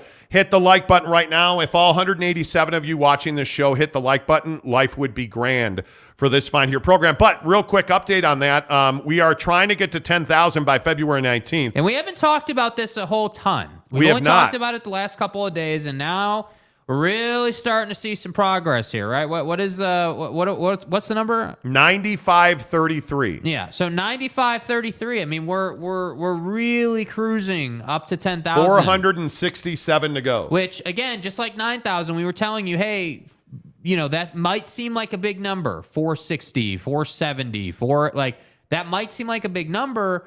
But when you start to chop that down and you think we're adding anywhere between 30 to 50 subs a day just by doing the show and what we do normally, we're going to get there. So to me, it's like, I look at this and I say, this is totally doable, guys. Totally. But it all starts with, seriously, it all starts with you guys all hitting the like button. Because when you do that, again, it's not just because we want to say we got 150 likes on the show. That's not the point at all. Like that, it isn't. Like when you guys like the show, it tells YouTube, hey, we need to show this episode to more people. So when we need 15 subs a day to get to 10,000 by Monty's birthday next month, there's no reason we shouldn't cross that line, dude. Come on. Hit that like button. And again, if you're new to the show and you're not a member, we have a membership that we offer on the show for $9.99 a month. What that gets you is exclusive video content, and some days that's inside trade information. Some days that's a motivational video. Some days that is a hot take. Some days that's an update on our contesting, because as a member of this show, you also get first access to all of our contests. You get first access to our merch drops, but you also get access to our members-only Instagram chat group, which during Jazz games, football games, playoff games, leaning, butt wiping, cold Team plunges, it's amazing what this chat group has become on Instagram. And it's become a real community. For $9.99 a month, you are getting a group of dudes that really support each other. And I'm telling you, we're 60 strong right now. And it's just been revelation. Awesome. I'm not trying to be over dramatic. It's been a revelation to learn and grow this group of people and add all these new friends. It's been awesome. So click the link right there to join. It takes 2 minutes. $9.99 a month. You can cancel anytime. We'd love to have you. And look at that. A member, Big Daddy Magic, says, all on the morning show, I better be your birthday pat, the Maverick Center. Okay. At the Maverick Center? I'm sure you will be. Dallin Sproul says, what is the total amount for memberships? I think we're right at 60.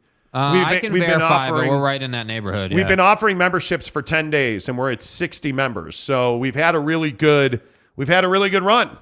So do you mean Dallin, do you mean cost, or do you mean total number of members? I think he means total numbers of membership.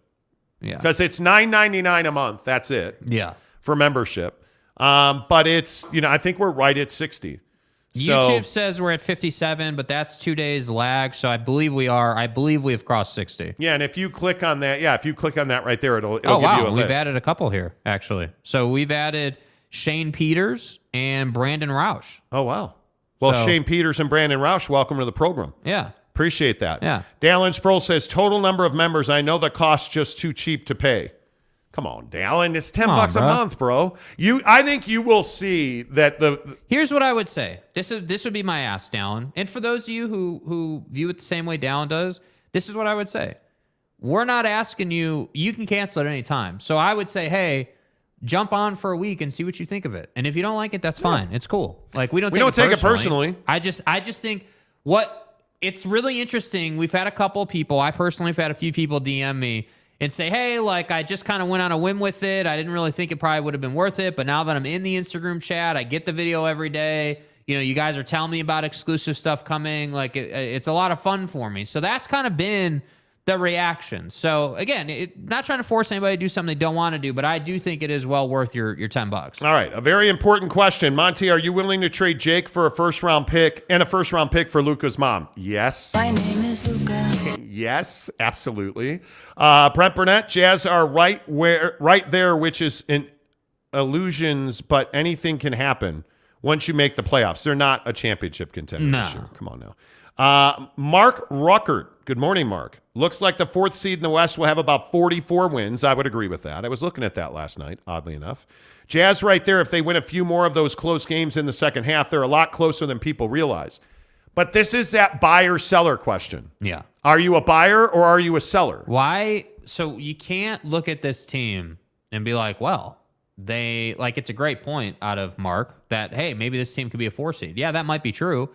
But this team isn't winning a 7-game series. You're not winning multiple 7-game series. You're not. I would agree with that. You don't have what you need to win at the highest level right now. The one-off win in the NBA, the way, again, look at the Clippers last night. You beat the Clippers by 23. Yeah. But to your point, no Kawhi, no PG, no John Wall, no. Yeah. You're missing a lot of dudes. In a 7-game series, those dudes are going to play. Yeah.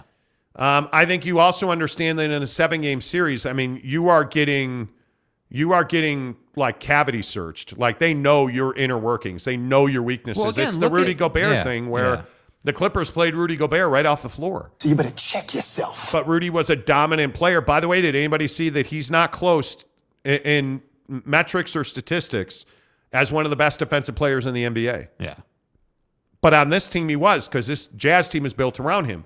I say that to say it doesn't. Your focus is not, hey, let's win a championship this year, because you're not winning a championship this year, and dare I say, you're not winning a playoff series this year. So what's the point?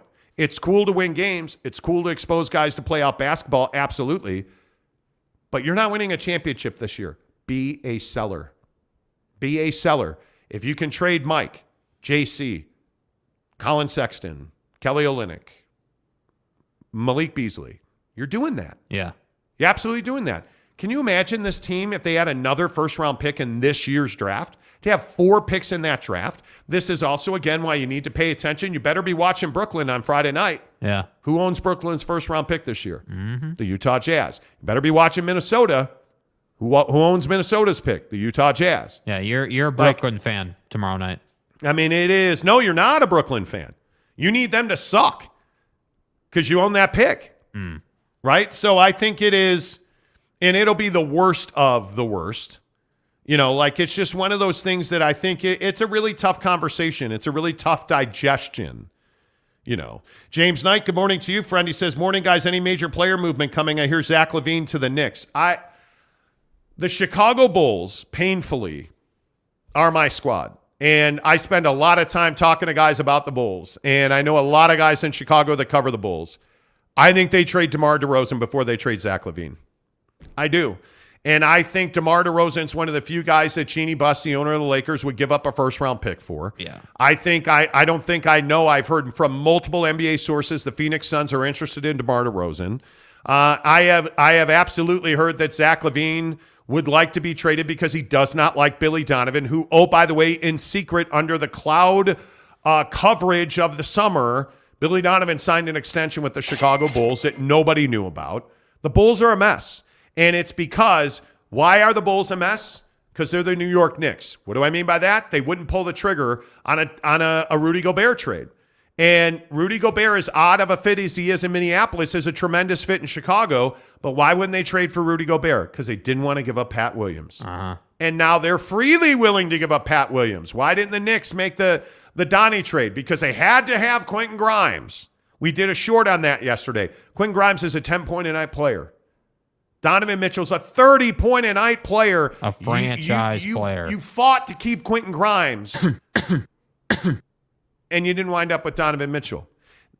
Franchises are rarely defined by the trades they make. Yeah. Franchises are almost always defined by the trades they do not make. And the Knicks certainly right now are being defined by their unwillingness to make a major deal to get Donovan Mitchell. And it's shocking to me that a team like the Chicago Bulls was not willing to give up Pat Williams to get Rudy Gobert. What's the number one problem in Chicago? They don't defend. Their best defender is a role player in Alex Caruso. Pat Williams is a nice player, but he's a 6, 7, 8 guy on your roster. Yeah. If we're being honest, he starts in Chicago, but if you put him, like, he needs to play for the Utah Jazz. He needs to be in this situation where he can play minutes of consequence at the 4 because he can shoot it and he can defend. But good God, man, the guy is awkward as hell everywhere else on the floor. Yeah. He's probably a 3-and-D power forward, which is, in this league is fine. But you fought to keep that kid out of a trade, and now Rudy Gobert is languishing in Minneapolis. Yeah. It's remarkable to me. And again, this is why I go back, much to James Knight's point, this is why I go back to the summer. All these relationships that Danny Ainge had, or maybe bridges burned, I don't know, is Leon Rose willing to make a deal with the Jazz? Don't you know who I am? I don't know. But you look at, who did Danny talk to over the summer? Atlanta on John Collins. Who did Danny talk to? Phoenix on DeAndre Ayton. The Bulls. Like all of these teams that he was talking to, Toronto, like those are all teams that have need. Yeah. Like you look at, I still maintain they were so close to Marcus Smart last year. And now if you're a Celtics fan, you're glad they didn't make that trade. But I think absolutely Danny Ainge can pick up the phone and make a deal with Boston if Boston's a buyer. Yeah. I mean, there's no doubt. But it's just so damn dysfunctional with the Knicks and the Bulls. And it's why they are never good. Yeah. It is why they are never good. And it is so frustrating. And Knicks fans, it was great having conversations with Knicks fans on YouTube yesterday because Knicks fans actually agree. The Knicks should be better. The Knicks should absolutely be better. The Knicks now, all the haters that came in the show from New York over the summer, now wish they had made the Don trade. Because Quentin Grimes is a player. He's not a good player or a great player. He's not the guy, dude. He's a player. He's never going to be a franchise player. He's just a guy. J-A-G, just a guy. Yeah, I don't know. Nate Davis says, what are you guys up Kemba Walker from Dallas and trade Mike Conley? Kemba Walker is of zero interest to me. Yeah. Zero interest. Tyler P. says the Knicks would go after LaVine, very Nick-like. And if we're truth-telling on Zach LaVine, hell of a player, can't trust him. Yeah. Because one, he's not a team guy, and two, his knee is constantly a problem for that club. Let's see. Jeremy Bolton says, LOL, you just said Alex Caruso is their best role player. There's no doubt. Alex Caruso is the Chicago Bulls' best role player. He is. And the problem is he's your best defender. He's your best on-ball defender. And it's just, that's a team that is built poorly in Chicago. And my guess is they will trade DeMar, and I would guess that they would move Alex Caruso out. Because he's got value. Alex Caruso is a guy that you can top on a trade and wind up making a trade that gets you a first-round pick. If like a 3-teamer where you include DeMar and Alex Caruso, same or different location. Yeah. But the fact you're willing to include a guy like Caruso with DeMar gets you a first-round pick. Like the pieces, but are they willing to do that? Is Jerry Reinsdorf willing? Does he have the balls to make a trade with DeMar DeRozan? Because that says, and maybe they already said this with Zach's contract over the summer. I could be totally wrong, but that says you're choosing Zach LaVine over DeMar DeRozan. I think Bulls fans would be pissed about that. Yeah. Because I think DeMar DeRozan is arguably, in local markets, he's one of the most popular players in his local market. Yeah. In any market in the country. I think it just, Brett Robbins says, I see Grimes can't play at the NBA level. Nice in G League, though. Shanghai might want him. I'm not saying that Grimes can't play at the NBA level. He's not Donovan Mitchell. He's not a player of consequence. Yeah. He's just not. I'm a man. You talk about DeMar DeRozan. Trading DeMar DeRozan changes the DNA of your basketball team. Yeah. Absolutely. Look at what we went through here in Utah with Rudy and Don. And not so much Rudy. Trading Donovan Mitchell completely remade the roster. Yeah. Completely remade the roster. If you trade DeMar DeRozan, that is a big deal. That is a big deal. You want to talk about, man, that's a tough trade. Mm-hmm. That's a tough trade. But again, like the Lakers, you got to trade Anthony Davis. How long are you going to waste LeBron James hanging on to Anthony Davis? Too long. And I know we've had this conversation for what feels like weeks and months now. Mm-hmm. After the street closed Davis. There is a right decision and a wrong decision. Uh-huh. The Knicks made the wrong decision on Donovan Mitchell. The Bulls made the wrong decision on Rudy Gobert. The Lakers are making the wrong decision on Anthony Davis. Because you can't tell me if you're a Laker fan and they traded Anthony Davis, depending on what they got, if they sent Anthony to Chicago and they got DeMar Caruso in a pick, What Laker fan is going to be upset about that? I don't think Laker fans would be upset about that. I really, really don't. Because you have Austin Reeves, you have all this interesting group of guys. You don't have a glue guy to bring that together. Yeah. So you're going to trade Anthony Davis, and you're going to bring in one of the better glue guys, and you're probably going to take Andre Drummond back in a deal. You're fine with that, I think. I think you'd absolutely be fine with that. Yeah. Anyway, let's see. I can't believe I'm saying this, but I'd actually like Caruso on the Jazz. Did I just say that out loud? I think Caruso would be great on just about any Western Conference team because he's going to up your level of intensity. The thing that Alex Caruso does is he brings accountability. And people in Chicago and the Lakers, LeBron's talked about this. They miss Alex Caruso's verbal accountability in games. When you're in the wrong spot, Alex Caruso is not going to let you just get a pass on that. He routinely goes after guys like Javonte Green.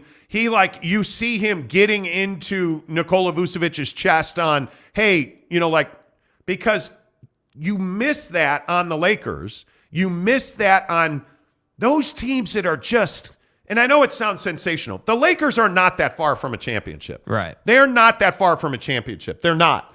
And you look at the differences.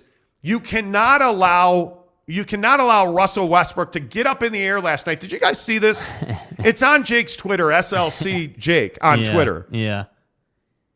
You have Russell Westbrook last night rise up off the floor to take a three and then threw it off of Kevin Huerter's chest. Huerter didn't even contest it. What are you doing? You can't have that.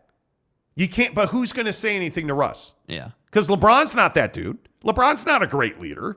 Who's going to say anything to him? You need that guy that will say to you, hey, knock that off. You can't do that. Don, you can't drive last year in the paint. If Alex Caruso was on this team beats Dallas. Because you're not going to have a culture of Donovan Mitchell turning the ball over every time he breaks the paint. Yeah. You're not going to have Rudy constantly bitching at the officials. Because what is the difference if Alex Caruso is Royce O'Neal on this team last year? Yeah. How much better is this team? My God. That's right, T. That's what the Jazz lacked. That's what the Lakers lacked, the Knicks lacked, the Bulls. Yeah. Like the Bulls, you have so much money tied up in DeMar and Zach LaVine. Who's going to say anything to those guys? Because they don't have to listen to you. Zach LaVine doesn't listen to his head coach. You think he's going to listen to you? Zach LaVine's so clearly the problem there, and they're going to wind up trading DeMar and going with Zach because they gave him that extension. Yeah. And it's a huge mistake. It's a huge mistake. Let's see. Tyler P. says DeMar isn't going to lose you games. LaVine will. Correct. LaVine is a phenomenal player. He just won't share the ball. He's a highlight reel player, not a winner. That's it. He won't share the ball. He just won't. Riley O'Brien, what's up? He says some gave Leon Rose credit for not giving in to Danny Ainge asking price for the Knicks. Does Leon Rose wish he had said yes? I don't know how you don't now. Because, and let's say they had kept R.J. Barrett. Right? Let's say the Knicks had kept R.J. Barrett. Right now the Knicks are in 7, 25 and 21. Not having a bad year. So let's say they made the Don deal but kept R.J. Barrett. Look at Julius Randle. I think you want to talk about a skill set. Julius Randle's having a phenomenal year. So you'd be having a great year out of Julius. Jalen's having a great year. Again, R.J. Barrett playing 40 games, averaging 20 points. You add Donovan Mitchell to those three, what are you now? And by the way, you probably would have had to give up Cam Reddish. You would have given up Quentin Grimes. You'd have given up Emmanuel quickly. But my guess is you'd have picked up Bojan Bogdanovic and Donovan Mitchell. Yeah. And they wouldn't do it. Can you imagine Donnie on that roster instead of Quentin Grimes, Quickly, Reddish, bunch of young dudes, and Mitchell Robinson and Hartenstein are your bigs. Yeah. Now you're cooking with gas. Yeah. Because just the second chance opportunities that you would be getting from the space that Don has created in Cleveland. Get out of here. Absolutely the Knicks should have made that deal. Yeah. Absolutely the Knicks should have made that deal. McKinley Cutler, who was at the game last night, he's a member. He's in our Instagram group. Tweet or sent a picture in the group of him in the stands. Good to see you there, McKinley. He says, remember to leave a like. Yeah, absolutely, guys. Hit the like button. We're up to 76 likes now on about 1,000 views this morning. Nate Davis says, Jordan Clarkson, go to collections, play bet. I have no idea what that means. I don't know what that means. Brett Burnett says the Knicks blew it. Spida was the real deal, and the Knicks really wanted him. Misplayed it. The thing about Donovan Mitchell that you love so much is you just know he's coming back a better basketball player. Every summer, he comes back a better basketball player. Yeah, and the issue with Leon Rose is he's more concerned about making a good deal versus winning. Yeah. Yeah, I agree with that. Alex Caruso, again, on the tip of the tongue of James Knight. Hate to say it, but Caruso is an intense, high IQ guy. Yeah. Just saying. Mesh says, LOL to the Knicks fans who thought RJ Barrett is better than Don. Seriously. Mark Ruckert says, once Kessler starts taking and consistently making the open shot from the free throw line extended, oh boy, if he ever turns into a jump shooter. He has it in his bag. He's just not confident in it yet. He makes the very occasional when he has to jump shot, and it's in there. They just got to find it. Yep. Wait, do we still think Zach is better than Don? No. I think they're equal. I think, again, I'm a loser. I watch a lot of Bulls basketball. Zach LaVine is a stud. He is a stud. He is the best player on your team offensively. There's no doubt about that. He is an intense player. He makes big shots. The problem with Zach is he does not share the ball. He does not. He will take on a double team and pull up for three when you're wide open. You're down one, and you have the best mid-range player in the NBA in DeMar DeRozan, and Zach brings the ball up. You think DeMar's ever going to touch it with the game on the line? No. No, he's not. It's just that thing, man. Yeah. Zach LaVine is a great player. He's not a good player. He's a great player.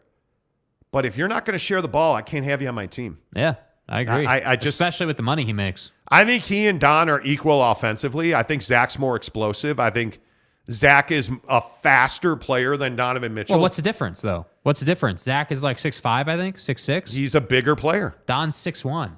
They're different. Yeah. Both dunk champions. They're very similar players. But I would take Donovan Mitchell. I would, and I never thought I would say that, but Zach has become a selfish player, and the thing that I see from Don that should really piss off Jazz fans is he loves setting guys up. Yeah. He loves it. And you can see now that he really enjoys – he has become a really good no-look passer. And again, just because I'm a loser, I have no life, I watch a ton of NBA basketball. Yeah. He's become a really good no-look passer. Really good. Kevin Love – gets more looks from Donovan Mitchell than I think he's probably ever gotten in his career. It's crazy. Even with LeBron, Kevin Love was not a priority. I think Donovan Mitchell loves playing with Kevin Love. Mm-hmm. And you can see the way he shares the ball. I agree, Mont. The 21-22 Jazz would have been a better team with Caruso rather than Royce. However, they still wouldn't have been a championship team. They wouldn't have been. You can't win a championship built around Rudy Gobert. Yeah. A stationary 100%. center, you can't do it. What's up, Raphael? Good to see you. Tanner Plummer also says, who was saying that, Raphael? I think a lot of people were saying that Zach was better than Don. A lot of people. And I think this knee injury thing that's happened this year where Zach's missed a pretty good bit of time to a sore knee. And by the way, it ain't like he's playing tons of playoff basketball and deep playoff runs. He's just got a bum knee. Riley said, great points. Interesting to know how would Donovan prefer to be on the Knicks today or the Cavs? Oh, the Knicks. I got to believe the Knicks. Yeah. He's not complaining about being in Cleveland. And I don't think he ever would. But if you said to Donovan Mitchell, hey, we can put you in a time machine. You want to be a Knick or a Cav? He'd take the Knicks. Yeah. And I'm telling you, the Knicks would be top three. I think top three in the East. Because I think Donovan Mitchell and Jalen Brunson together, my God. Yeah. And the season that Julius is having, what do you do with Julius Randle if you're the Knicks? The answer is I have no idea. You needed to make Don trade. You need to go out and get a guy that puts you over the top. That's their issue. They're so concerned about picks and the future. It's like, great, keep worrying about the future and meddle and mediocrity. Like that's what you are. That's exactly what you are. Dude, it is. I'm not even a Knicks fan, and it frustrates me. Truth. Yeah, it is. They just, and I know people hate when I say this stuff, but the Lakers, Celtics, and Knicks need to be good for the NBA to thrive. Yeah. The NBA is doing well to thrive. Like the Bulls play at 1 o'clock this afternoon in Paris. Neat. Okay, cool. Now, if that's a Boston Celtics in Paris, it's a different story. You know, like it's good. It's good. MY Monty fan says those not on the membership only IG are missing out. The show just can't stop itself from getting better and better. It is fun. The IG group is a lot of fun. Yeah. It is fun. Hey, San Diego State. What's up, my man? Says, good morning. On the road in listen-only mode today. Y'all behave today. Well, at least try. Now, what fun is that? What fun is that? Let's see. He also says, listen-only mode today, but still found safety and time to like the program. Yeah, that's what I'm talking about, dude. Because you're a stud. There's no excuse not to at least like the program. That's free. Yeah, I agree. All right, football 50, 10 of the hour, every hour on this here, the Monty Show. I know we didn't get to the Utes schedule. We'll do that in 10 minutes, I promise you. If you're a Pac-12 football fan, I don't know how you do you not feel like, and let's do it now. We can do it now. How do you not feel like the Utah Utes got hosed by the Pac-12? The proper nomenclature is piped. No, how do you not feel like the Utes didn't get piped by the Pac-12? Yeah. Let's talk Pac-12 football on the Monty Show. Football 50 presented by Papa Murphy's Pizza. Use the promo code Monty25 to get 25% off your purchase. $25 or more. The Pac-12 released their schedule. By the way, a lot of people ask me about the Big 12. As of like last Thursday, I think it was, I was told that the Big 12 is still working through Texas and Oklahoma leaving early, but that it could be literally any day that schedule gets released. So the answer is I have no idea when that schedule is coming out, but they have the schedule. I was point blank told the Big 12 has a schedule written for Texas and Oklahoma and without Texas and Oklahoma. Yeah. So we'll see how all that works out. Here's Utah's schedule. Home for Florida, September 2nd. At Baylor, September 9th. Weber at home. UCLA at home. At Oregon State, they're off on October 2nd. You are 3-2. Because I can't believe that you're going to go to Baylor and Oregon State and win. Yeah. Baylor on September 9th is going to be very difficult. You're going to beat Florida. I think you're going to beat Weber. You're going to beat UCLA. I think Oregon State and Baylor are critical games right out of the gate. Best case scenario, I think you lose that Oregon State game and you run the table up to Oregon State. And then off the bye, you'll beat Cal at home. And then you got to go October 21st to Los Angeles to take on USC. Then you come right back home for Oregon. So let me get this right. Off of the bye, it's Cal. That's a win. At USC, that's probably a loss. And then you're right home for Oregon. Oh, did I mention that then you're right back home for Arizona State and then you travel to Washington? Yeah. My God, were you, when they were writing the schedule, do you think they were like, oh my God, hot poker in the butthole, Utes are screwed? Yeah, I think it says... What is this? I think it says on this schedule, I think they wrote out Bohica, right? Because this schedule is incredibly difficult. This schedule is, I mean, it is what you would expect, I guess, on some level, but the way that this pans out with travel and for example, their non-conference games. Having Florida and Baylor, that is two really difficult games. Like, if this past season you didn't have, the gimme games early in the year, where would you have been? So to me, I look at this and I say, man, this is difficult, bro. This is difficult. Oh, by the way, but USC's got piped as well, right? Yeah, USC, got cored out in the schedule? They're staying in the conference, and they're going to be the heart of the Pac-10, right? Yeah, you got to take care of USC. Yeah. So it's San Jose State at home, Nevada at home, Stanford at home, and then a bye week. So you September don't even 9th. leave. You don't even go anywhere. You don't go on the road. You don't leave the Coliseum until September 23rd at Arizona State.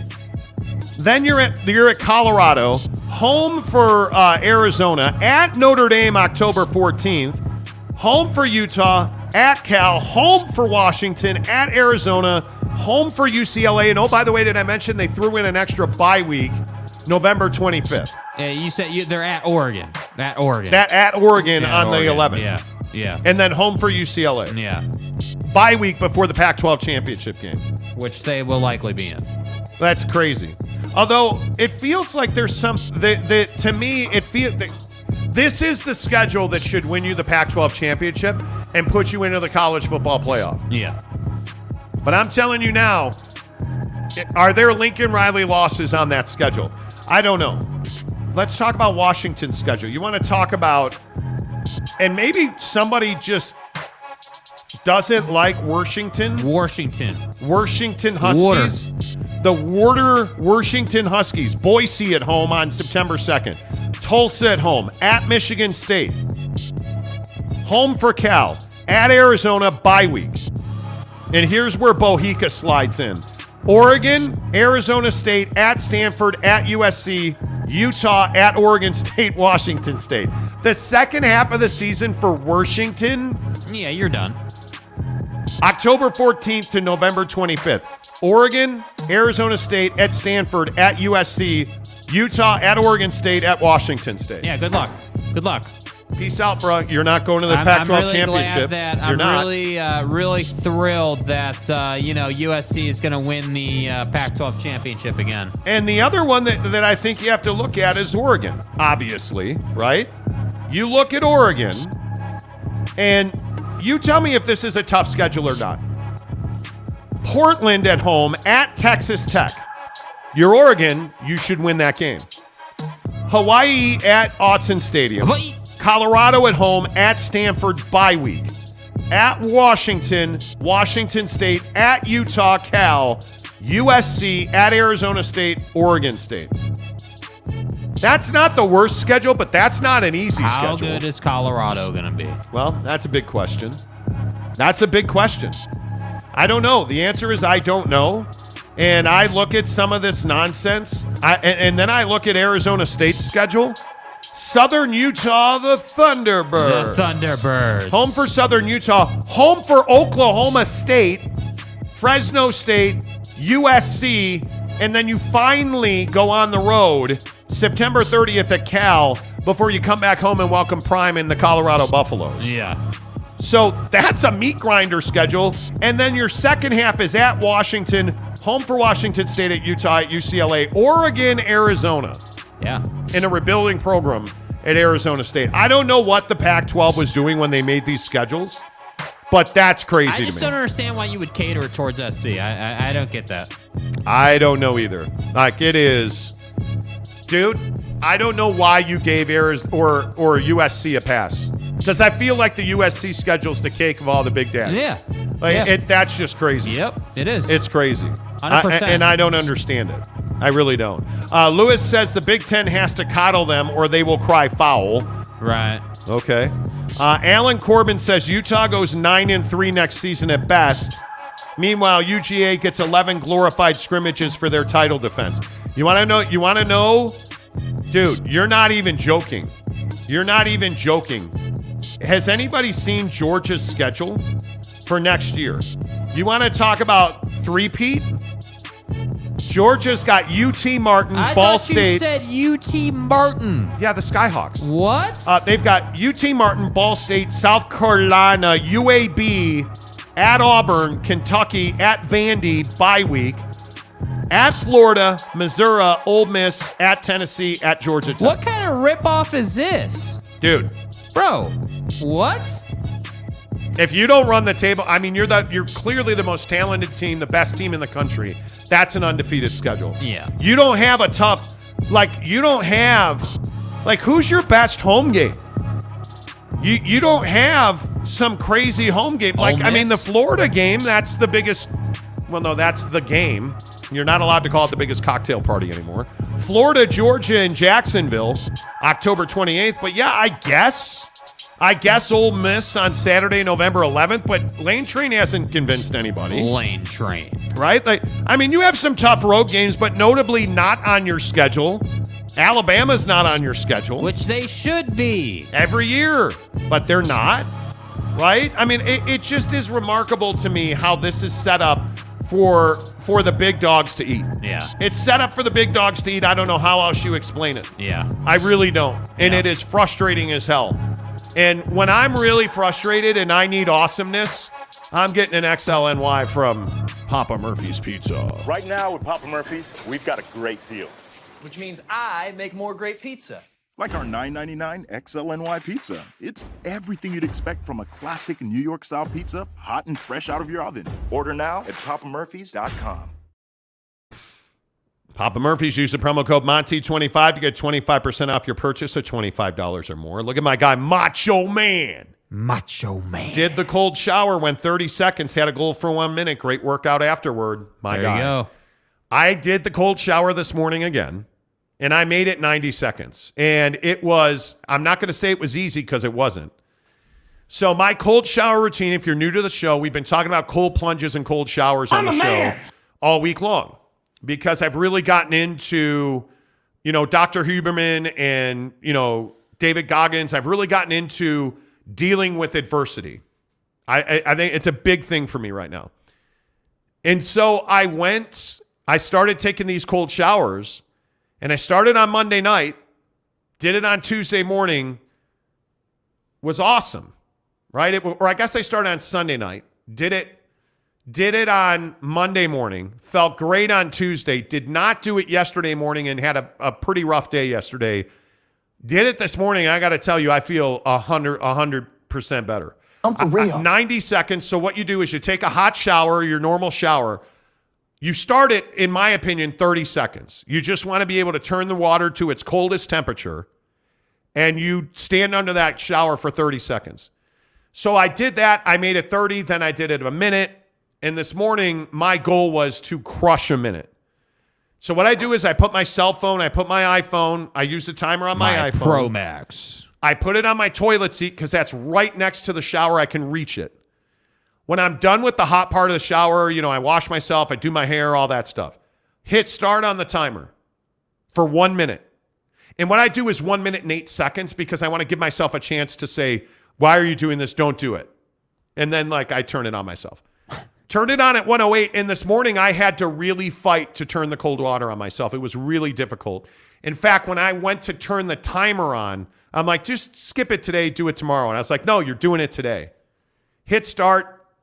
I was looking at the clock. I turned the water on myself. Dude, it was hard. It was it was difficult. Yeah. I looked at the clock, and it was something like, it was 58 seconds the first time I looked at it. And it was counting down from 1 minute and 8. Water on me. I looked over, and I can't remember what it said. I want to say that it was the next time I looked over, it was 8 seconds or something like that. I can't remember now. And I looked over again, and it was done. The timer was done. And I just had the sense to stand there and just endure it. And the way I did that is I really concentrated on my breathing and the sound of the water hitting the floor.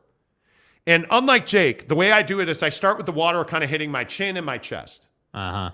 And then I just control my breathing. And once I get control of my breathing, it takes about 5-10 seconds. I just put my head under the water and let the water run down the back, on my neck and on my upper back, and let it run down. And this morning what I did is the timer was over, and I looked over and saw it, and I turned my head back. I just put my eyes down, my head under the water, and I just tried to count to 30, and I couldn't do it. And I would get to I would go 29, 28, 27, and then it would just bite me, and I'd just be like, no, I'm not giving up. And I would get to 20, and I would stop. And the last time I did it, I was just in pain, dude. It is not easy. It is not comfortable. Yeah. But I'm telling you, man, when you're in that moment and you're breathing and you're controlling it and it is not controlling you, it is so powerful, man. I'm telling you. And I turned that water off at the last time I got down to 10 seconds. So I'm giving myself credit for 90 seconds. I was so proud of myself. I said, man, great job. So proud of you. Way to go. Because I killed that thing. And I feel great today. I am invigorated. I am energetic. I feel really good today. It makes a hell of a difference. Man, it makes a difference. Yeah. I'm telling you. Let's see. James Knight says, progress, Monty. I lasted 7 seconds yesterday. Well, congratulations to the missus. Oh, you mean in the cold shower? My bad. My bad. Good job. Just get to 30. Start at 30 seconds. Yeah. Make yourself, I'm telling you, and I know this sounds cheesy and like magic mind BS. It's not. The victory in 30 seconds is immense. Yeah. And if you will just take that warm shower, and I suggest everybody start in a shower. If you have a cold tub, that's great. Start in a shower. The victory in 30 seconds under that crazy cold water. And it hurts. I'm not going to lie to you. It's uncomfortable. You want to run. But once you get that water on your chest, and if you'll just stand there, close your eyes and just focus on your breathing. Because you almost want to hyperventilate. It's really hard to control your breathing. But once you do that, and it's in through the nose, out through the mouth, that big breath in, and just beat the water for 5 seconds to control your breath. And then you can take a step forward. Now I'm at 10 seconds. Now I'm at 20 seconds. Now I'm at 30 seconds. And you're going to figure out one day you're going to hit 30, and all of a sudden you're going to be like, yeah, I got this. The win is amazing. Embrace the suck, because the win is amazing. The win is amazing, man. I'm telling you. The win is amazing. Eric and Raleigh says, you want to turn that water to the coldest setting. No, the hell I don't. No, you don't. No, but you do it, and it feels really good. Yeah. Yusuf says, I can do 5+ minutes. That's amazing. All you need is 11 minutes a week. At 11, the funny thing is, when I got out of the shower this morning, so I have a glass shower door. So I turned the water off and I squeegee the glass shower. I stepped out of the shower this morning and my core was cold. You know when you're cold and you can feel it in your core? Yep. I was really cold. I wasn't shivering. I wasn't dying. But you're just cold, and it hurts, man. It hurts. Like, I broke my ribs a couple of years ago, and I could feel like the pain you just feel that pain in your joints. Mm-hmm. But you won. You won. I'm telling you. You won, and it's worth it. It is totally worth it. Jeremy Bolton, speaking of the iPhone Pro Max 14,000, it's coming to my house next Wednesday, officially trading in my $21, my S21, the Satan and his minions. Let's go. Jeremy, that's a big step. I'm so proud of you. So proud of you. James Jensen, who is not a member of the program, says, great win last night. Phenomenal win for your Utah Jazz last night. Yeah. Phenomenal win. Let's see. Lewis says, that cold shower is mind over matter. It can teach you a lot about how your mind can push your body further than you think. I'm really obsessed over this right now. Yeah. What happens to you when you are in a bad spot, when you are in adversity, when you are in crisis? And David Goggins, and I know he's hard to listen to at first, but I started watching David Goggins on different people's shows, and he talked about, with Joe Rogan on the JRE, he talked about SEAL training, and that he went through Hell Week 3 times. He failed the first time. And he said the failure is what haunted him. The water haunted him. But yet he was able to push through that. And he said, like, he runs these 250-mile marathons and these endurance races. And he said, when I'm ready to quit, and it's often I'm ready to quit, I just ask myself, can you take one more step? Yes. Can you take another step? Yeah. And like, you just keep going. And he's gotten to a point where you just can turn yourself off and you could just keep going. And the victory is amazing. It's amazing. But equate that to your life. When you are in a place where you want to let off steam at a coworker, when your kid is screaming and your dogs are barking and your wife is bitching about the dishes or the garbage, and you want to lose your mind, how are you going to control that? If you can't stand in a cold shower for 30 seconds, how are you going to control that in the moment of your life? When you get into a road rage situation, when you're pissed at the person in front of you at the grocery store trying to sort coupons or whatever it is, what that cold water does is it teaches you to control yourself. Because you want to get out of it. There's no doubt about it. You want to turn it off immediately. Yeah. It's that fight or flight thing. You want to turn it off. I'm telling you, it'll change your life. It will change your life. It will do that. Cheetah Cheeto says iPhone 14 isn't all that. Do I have a 14? No, you have a 13. I have a 13. I love the 13. I love it. Absolutely. Riley O'Brien, Monty, what's the percentage of likelihood that Jordan Clarkson is on the Utah Jazz at the start of next season? 0. I would be stunned. Yeah. If we get to February 9th at 5 o'clock Mountain Time and he is on the Jazz, I would be really surprised. Because they are fielding multiple calls daily about Jordan Clarkson. Yeah. There is a certain desperation in the NBA to make a trade right now. There's a certain desperation. And there's people who, the Phoenix Suns, would love to make a trade yesterday. There is a certain desperation, and they are struggling to get that done. And there's like this, the way it was described to me, there's this tangible sense of urgency amongst this. There's about 5 teams that have this tangible sense of urgency to make a deal. The Knicks are in that group. I don't think there's any doubt the Phoenix Suns, the Atlanta Hawks are in that group. The Dallas Mavericks are in that group. And shockingly enough, the Golden State Warriors are trying to make a deal. If it's me you want to talk to, perhaps we can arrange a meet. And none of them have been able to make a deal yet.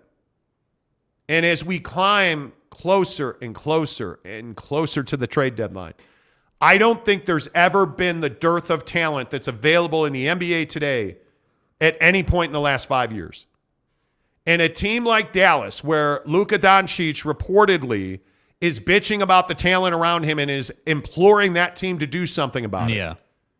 You've got to do something about it. You have got to go and get him somebody. And I think it's a power forward. I think Mitchell Robinson is a really good example of this because Christian Wood's a good player, but he's soft. He's a perimeter player. Dwight Powell's not that guy. I think they need a 4-5 guy. I think they absolutely need a running mate for Luka. But the question is, who wants to go and play for Luka Doncic? And I didn't mess that up. Who wants to go and play for Luka Doncic? Yeah. Because nobody plays with him. Nobody. Look how much better Jalen Brunson is this year. My name is Luka. He's a pain in the ass. He's not a great guy to play with. Yeah. He's not. Yeah. No, I mean, I just think it's Luka's an on-the-ball guy. Luka's a ball-dominant guy. It just is what it is. He's been that way since he was 10 years old. He has. So, yeah, I mean, he is the guy. It's the same thing that LeBron was early in his career. He was on the ball. You played for LeBron, not with LeBron, and LeBron kind of acquiesced and came to the middle as he aged a little bit and got deeper into his career. So, look, I think Luka eventually is going to figure out that it can't just be him and everybody else. You got to have a Robin to your Batman, and you got to have a guy that can hit the game winner. You got to have a guy that can, make the play when you can't make the play, And to me, there's no easier way to beat Luka than to get into his head, I still, to this day, don't understand why people don't take away the step back from Luka. Just be committed to making him drive. I don't know why you wouldn't. He puts up all these huge games, and he's doing it by stepping back, right? And then when you bite on that, he's going to jump in you and get the foul. Luka is a phenomenal talent. He is fun to watch, but I don't think he's a winner at the highest level. I don't think he is either. And I think he's still got figuring out to do. And even if he does go and get a Mitchell Robinson type, I don't think that guarantees long-term success. I think that helps for sure. That's definitely a piece he needs, but that definitely doesn't take them to the finals. I would agree with that. The Monty Show presented by The Advocates. Check them out online at theadvocates.com. You've been in an accident and now you're injured. Though it wasn't your fault, you now have to deal with getting your car fixed, mounting medical bills, and insurance companies who don't play fair. But don't worry. The experienced team at The Advocates are here to get you the support you need. Theadvocates.com. Chat with a lawyer online 24/7 at theadvocates.com.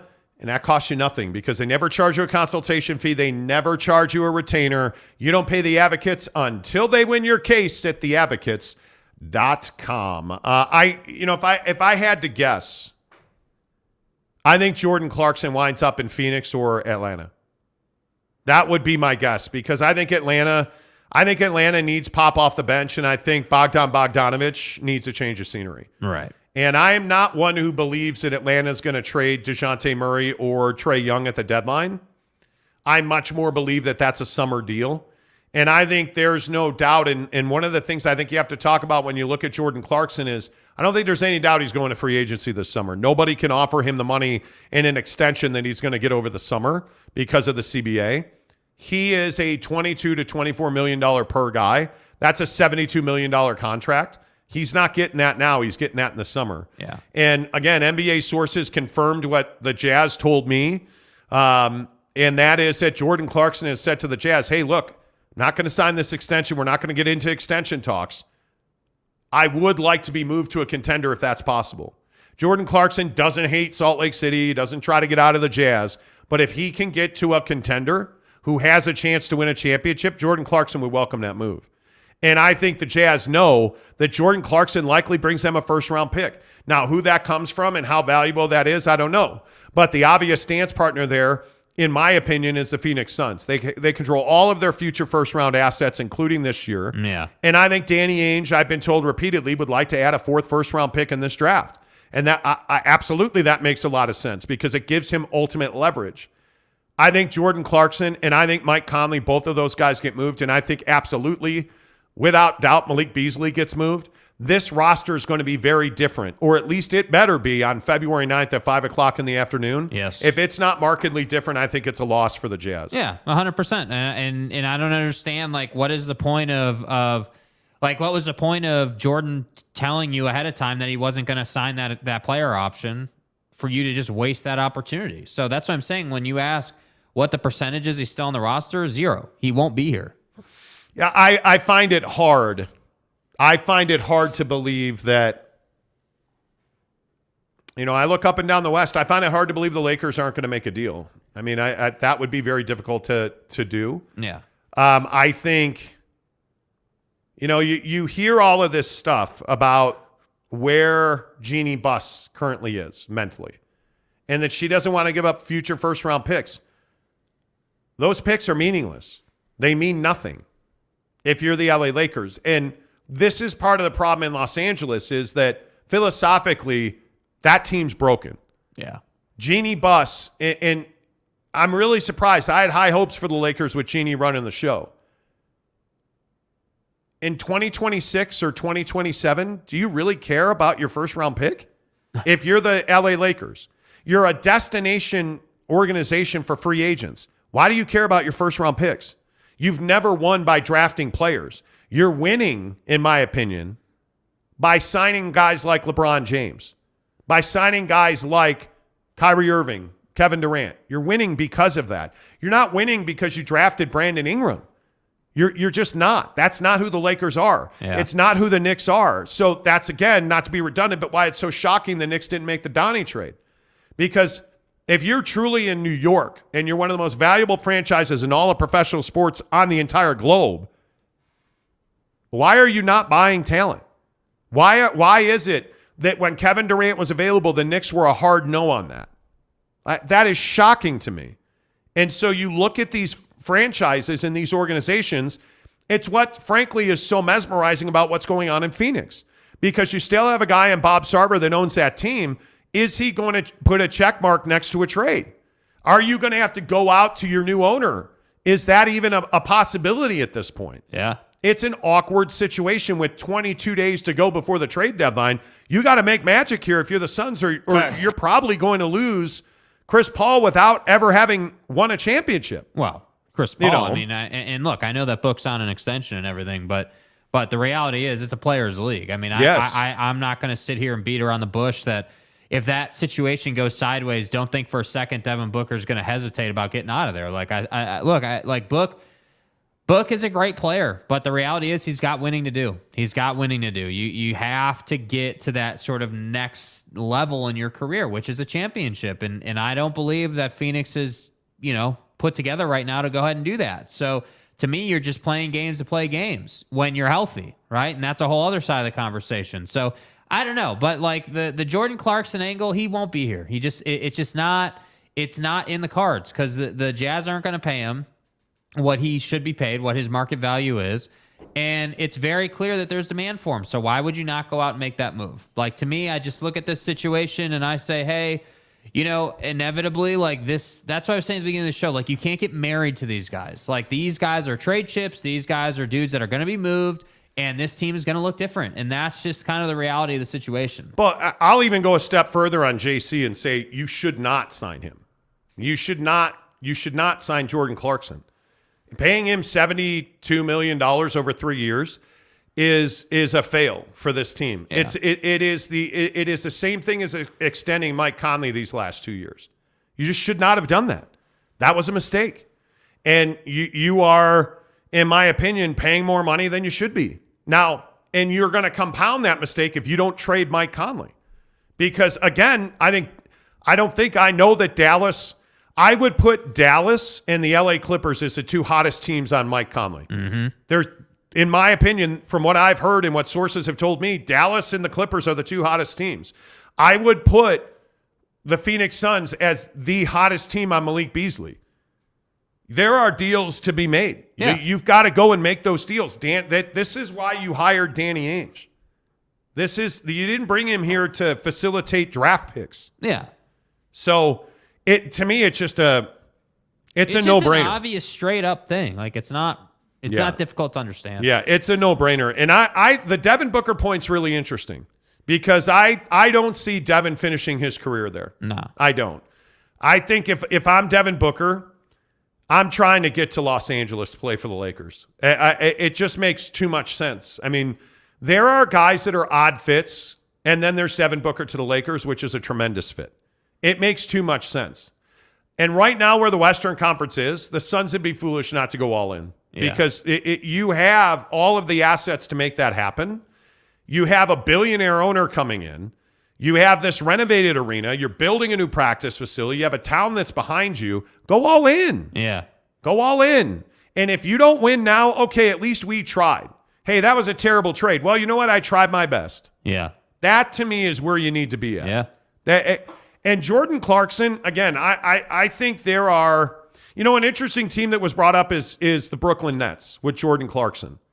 Is Jordan Clarkson a good fit for the Nets? I think he is. The problem is, do you want Joe Harris from the Nets? I probably don't. If there was a 3-team deal, that's a 3-team deal. And I would be curious to see how the Nets would operate. But Joe Harris isn't a guy that the Jazz are after. That's not a guy that makes a lot of sense. I've heard Joe Harris linked to the LA Clippers. Absolutely. I've heard Joe Harris linked to the Clippers. Yeah. But I don't see why, if you're the Nets, you don't add another offensive piece, especially off your bench. Yeah, I mean, they need it. They absolutely need it, and that's been the gaping hole in their roster that needs to be filled. And that's why I say, like, again, there's too many options. Jordan fits on too many teams not to make a deal happen. It just that's why I keep saying it just makes sense. There's a 0% chance he's going to be here because if he's here, well, let me put it this way: if Jordan Clarkson is here after the deadline, that's just you saying we were just unwilling to trade Jordan and we're happy to let him walk. That's what that says. Which I don't understand at all. Yeah, which I don't get. Yeah. Yusuf says Luka is all about Luka now. Don't disagree with that. Eric says Luka was always about Luka and only Luka. He's tough to play with. He's tough to play with. Yeah. McKinley Cutler says, I want to see JC and Don reunion in Cleveland. Would be another good fit. He's a really good fit in Cleveland. McKinley also says, although that would probably require a 3-team. I think all of these deals are 3 teams. There are very few 1v1 trades. Because, I mean, if you're making a 1v1 trade with Danny, are you going to win that trade? No. Oh. I think that's a real question. How many teams are willing to deal 1-to-1 with Danny Ainge? Yeah, not many. Not many after what happened with the Rudy thing. Not many. That is. I mean, that was cold-blooded, methodical, and thorough, bro. Like, that was clinical. Brent Burnett says, no doubt John Collins likely suiting up with the Jazz. Beasley and Gay are gone. Cavs involved sending out LeVert. Yeah, not a big LeVert guy. Yeah, I don't know what you do with Karis LeVert. He's a rather average guy. I mean, he's got talent, and I know the Jazz had interest in him in Brooklyn, but this is Rui Hachimura. Like, what's the win in Rui? Bringing Rui to this situation, what's the win there? Yeah. Yeah, he's a power forward, but is he a difference-making power forward in 2 years? Eh.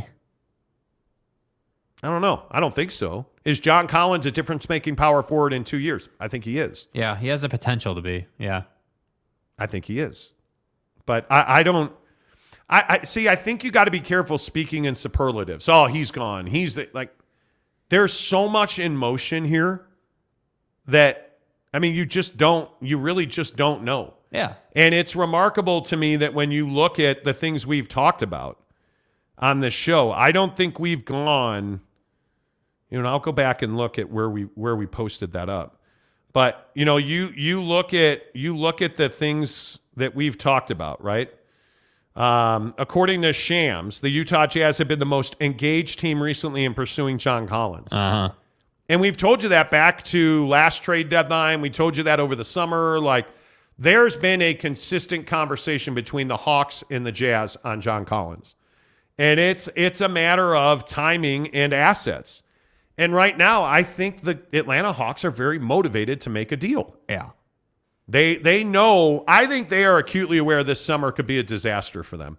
They've kind of remade their front office, and this Trae Young thing, I think they're going to trade Trae Young in the summer. That's just my opinion. I've heard it both ways. I think that they wind up moving Trae Young. Yeah. I think they know they've got one last run right now. And I think John Collins is an awkward fit there. I think they'd rather have Clint Capella as their 5. And I think they know that if they can add a quality veteran, I don't know, like a Jay Crowder. Yeah. If they can add a well-rested and healed Jay Crowder. Which they sorely need. They need some toughness on that team. If they can add a Beasley or a Clarkson. Yeah. And they wind up making a 3-teamer where they send Bogdan Bogdanovic to Phoenix. Jared Vanderbilt goes to Phoenix. THT winds up in one of those places, and you send John Collins and another player. Why wouldn't you do that? That makes all the sense in the world. And all these other people that are like, oh, the Jazz are going to go for this guy and that guy. Ask yourself if that deal makes any, just start with common sense. Yeah. And a lot of these deals just don't make common sense. They don't. Danny Ainge isn't giving Jordan Clarkson away. Like some guy yesterday on Twitter was like, I've heard from people directly involved with the Jazz that Danny Clarkson or Jordan Clarkson will be traded by Danny Ainge for a second-round pick. When has Danny Ainge ever done? He got a first-round pick for Royce O'Neal. When has Danny Ainge ever done that? Yeah. And you just got to say to yourself, okay, is Atlanta going to trade for Jordan Clarkson, give up a second-round pick, and not give them? I mean, the whole point is to remake your roster to a certain extent. Yeah. So you need to move John Collins. Like, that makes perfect sense. A lot of these deals don't make perfect sense. And I think that's why you see a lot of these things just floating around. And they never come to fruition. Riley O'Brien says, and if they don't trade him, he's walking as a free agent. Exactly. Yes, he is. Exactly. That's why I say it all points to he won't be here. And the second round pick thing, the first round pick thing, you could speculate on that all day, right? But I agree with you. Like, Danny's never been a second round pick guy. Like, Danny's always been like, this isn't, look, with Mike Conley, I could kind of see a second round pick.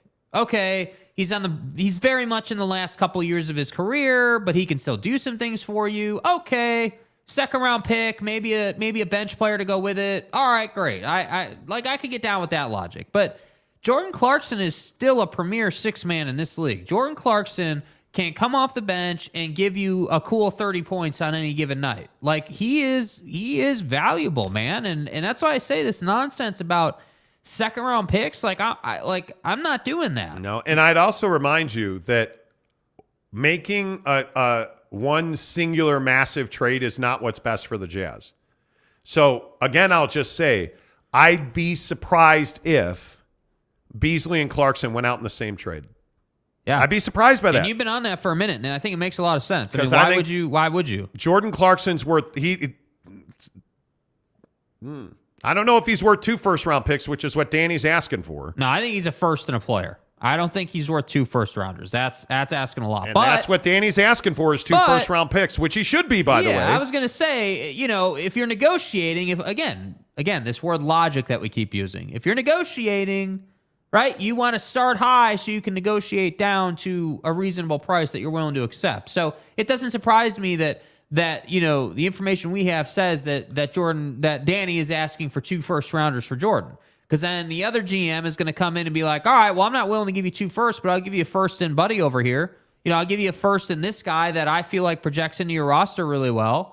That's how it works. Yeah. By the way, all of our Utah Jazz talk and NBA talk on this show is presented by Quick Quack Car Wash. Okay, guys, I'm going to tell you the secret to impressing my neighbors, the Wyatt coworkers, you name it. I just swing by Quick Quack. It seriously takes 2 minutes, and people won't stop checking me out. Getting a clean car is definitely my best life hack. Kids are messy, camping's dirty, but my truck sure isn't. Can't stop, won't stop checking me out. That's right. That's right. Dilly. Dilly. By the way, where's my monster truck spot? Yeah, my bad.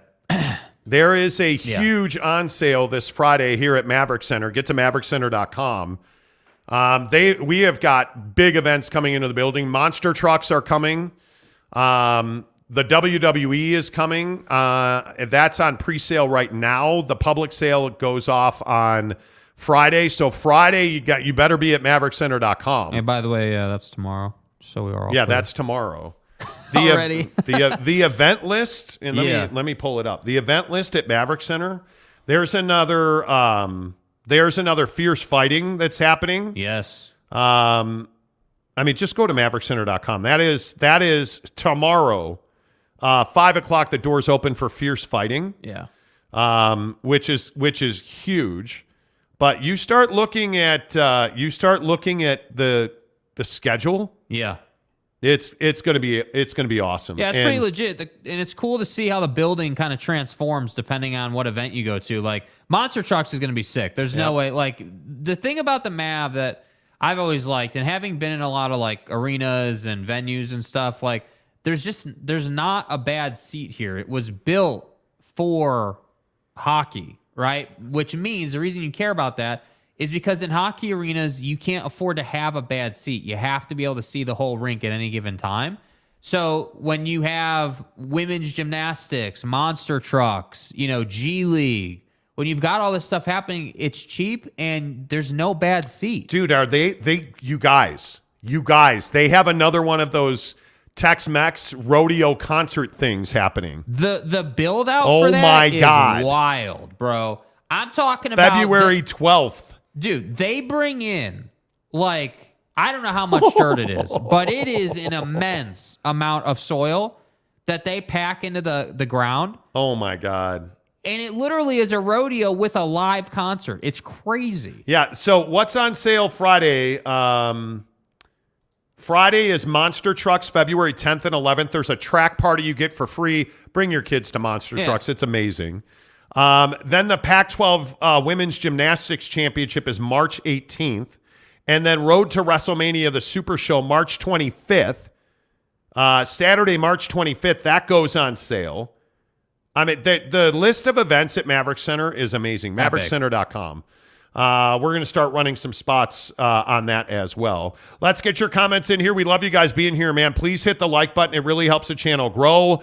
We are at 102 likes. We've got 27 minutes to get 50 or 48 more likes. So if you're one of the 193 people watching this show right now, please consider giving us a like. It really helps the channel grow. We're trying to get to 10,000. We're at 9,536 subscribers right now. We're rolling. Let's go. Let's go. One of the more interesting comment subjects is Rudy Gay. I hope people understand that Rudy Gay, I hate when people are like, oh, he sucks. It's not that Rudy Gay sucks. Rudy Gay is a certain kind of player at this point in his career. Yeah. And this system is diametrically opposed to his skill set. They need to move Rudy Gay, and I think they will. Rudy Gay does not suck. He is a spot-up jump shooter who doesn't play a lot of defense. He's a bench player on a really good team. Yeah. And I think that's his role. He is not a 20-minute-a-night guy on a young, fermenting group of players. So I would be careful not vilifying him. Don't hate on the guy. I understand he hasn't been great. right? And he's missed a lot of shots that you would kind of expect him to make, but his career is not done yet. Yeah. Cody Strickland, how the heck are you? How's the baby? Good morning, guys. Just tuning in, up all night. Good win for the boys. All went perfect for the Jazz, not so much for the Clips. Yeah, they were without their starting rotation. He also says, Kessler's becoming my favorite. Can't wait for the offseason to see if he will put money in his game. Yeah. Approaching 10,000 subs. Nice. Yeah, it's been a meteoric rise. Cody's been around a long time. Yeah. It's crazy. We're about to crack 10,000 subscribers. Yeah, dude. It is. What an honor. It's just crazy. Again, we've been doing this show for like 7 years or whatever it is now. And we've only been on YouTube about 2 years or whatever it is. So, it's definitely been a quick rise. Brent Burnett says, is there any way to post or send trade scenarios? Yeah, become a member and join the group. What do you mean post or yeah, you can put them in the comments. You should become a member, Brent. Yeah. Seriously. And if you guys don't know, we offer $9.99 memberships per month. The best part of the membership is you get into the Instagram chat group. It's amazing. It really is amazing. You can do things like talk about trades and work the trade machine and screenshot it and talk about it. Yeah. Like that's part of what we do. Yep. JC is worth a 21st round pick, especially if he gets to a contender. Wow. 2 first-round picks, you mean? James Jensen says, I would agree. If he puts you over the top to a championship, he's not worth 2 number ones to Phoenix. He's not worth 2 number ones to Atlanta. Yeah, no, that's not going to happen. I mean, the Clippers are an interesting fit for him as well. I mean, it just depends on what they want to do. Roger says, poor Rudy Gay. Brent Burnett says, Gay is a great filler on trades. He is. So is THT, though. Yeah. Telling you. Jansen says, I'm waiting for the UFC to come back. Went last year, and it was one of the best experiences of my life. I agree. Ron Nolan says, pinching the head off of a python. Okay. If it's not on video, it never happened. Yeah. Kanai, what's up, my guy? He says, I feel like Rudy Gay is just here only because of Conley. Just my opinion. I don't disagree with that. Yeah. I don't. Lewis says he just does not fit in what the system is. They can't get him gone fast enough, Rudy Gay. I would agree with that. Gay just doesn't fit the Jazz, but he's a great filler for doing trades, like Beasley and Gay for Collins. I don't know about that. He doesn't have that much value. That's the thing. Beasley and Gay doesn't get you John Collins. No. It's not even close. And remember, the Jazz are hard capped, so you're going to need to be pretty close on the numbers. Eric C., what's up? Happy birthday. Did you have a good birthday, Eric? What'd you guys do? Thanks again for the birthday shout-out yesterday, Jake and Monty. You're welcome. Yeah, dude. Absolutely. You're welcome. Scammer trolling. I used the promo code for Papa Murphy's. You are welcome. Hey, scammer trolling. Hey. Yeah. What That's kind what of I'm pizza did you talking get, about. bro? Yeah, what did you... Did you get the meatball marinara? Did you get the XLNY? Did you get a classic did you cheese? get the meatball? What did you wind up getting? Yeah, dude. What'd you get? Let's see. Jaron says, what shoes does Ochai wear? They look amazing. KD 16s. Yes, he does. I believe that's the 16. Let me verify. Brett Robbins says Rudy leans. Yeah, he does. He should stand and squat. He should. Scammer trolling says pepperoni, and that's it. Okay. Correction, KD 17s. Yeah, I'm tired of you making these mistakes. Yeah, well, we don't play basketball anymore, so I've lost track of how many shoes Kevin Durant has out. Talking Utah Jazz basketball on the Monty Show. Eric C. says, it was nice, just spent the day with my family and girlfriend. Oh, that's cool, dude.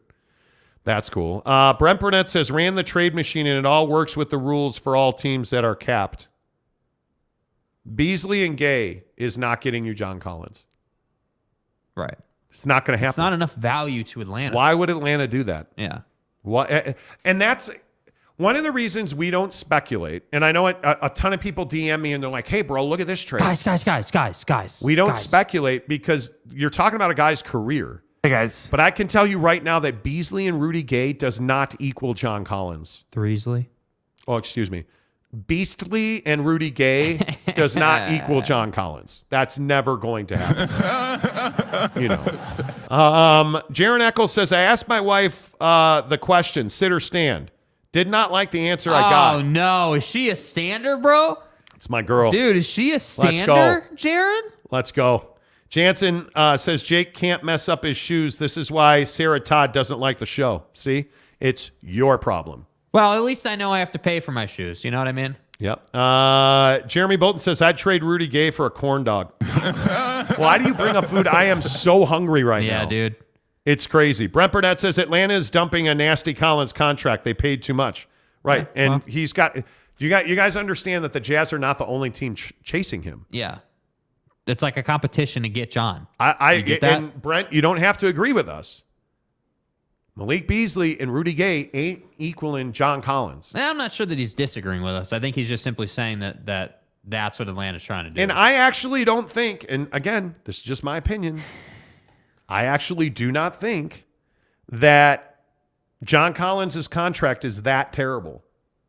And we've talked about this on the show before. Yeah. John Collins signed a 5-year, $125 million extension. His average salary is $25 million a year. He signed that, and now he's in the second year of that deal. Right.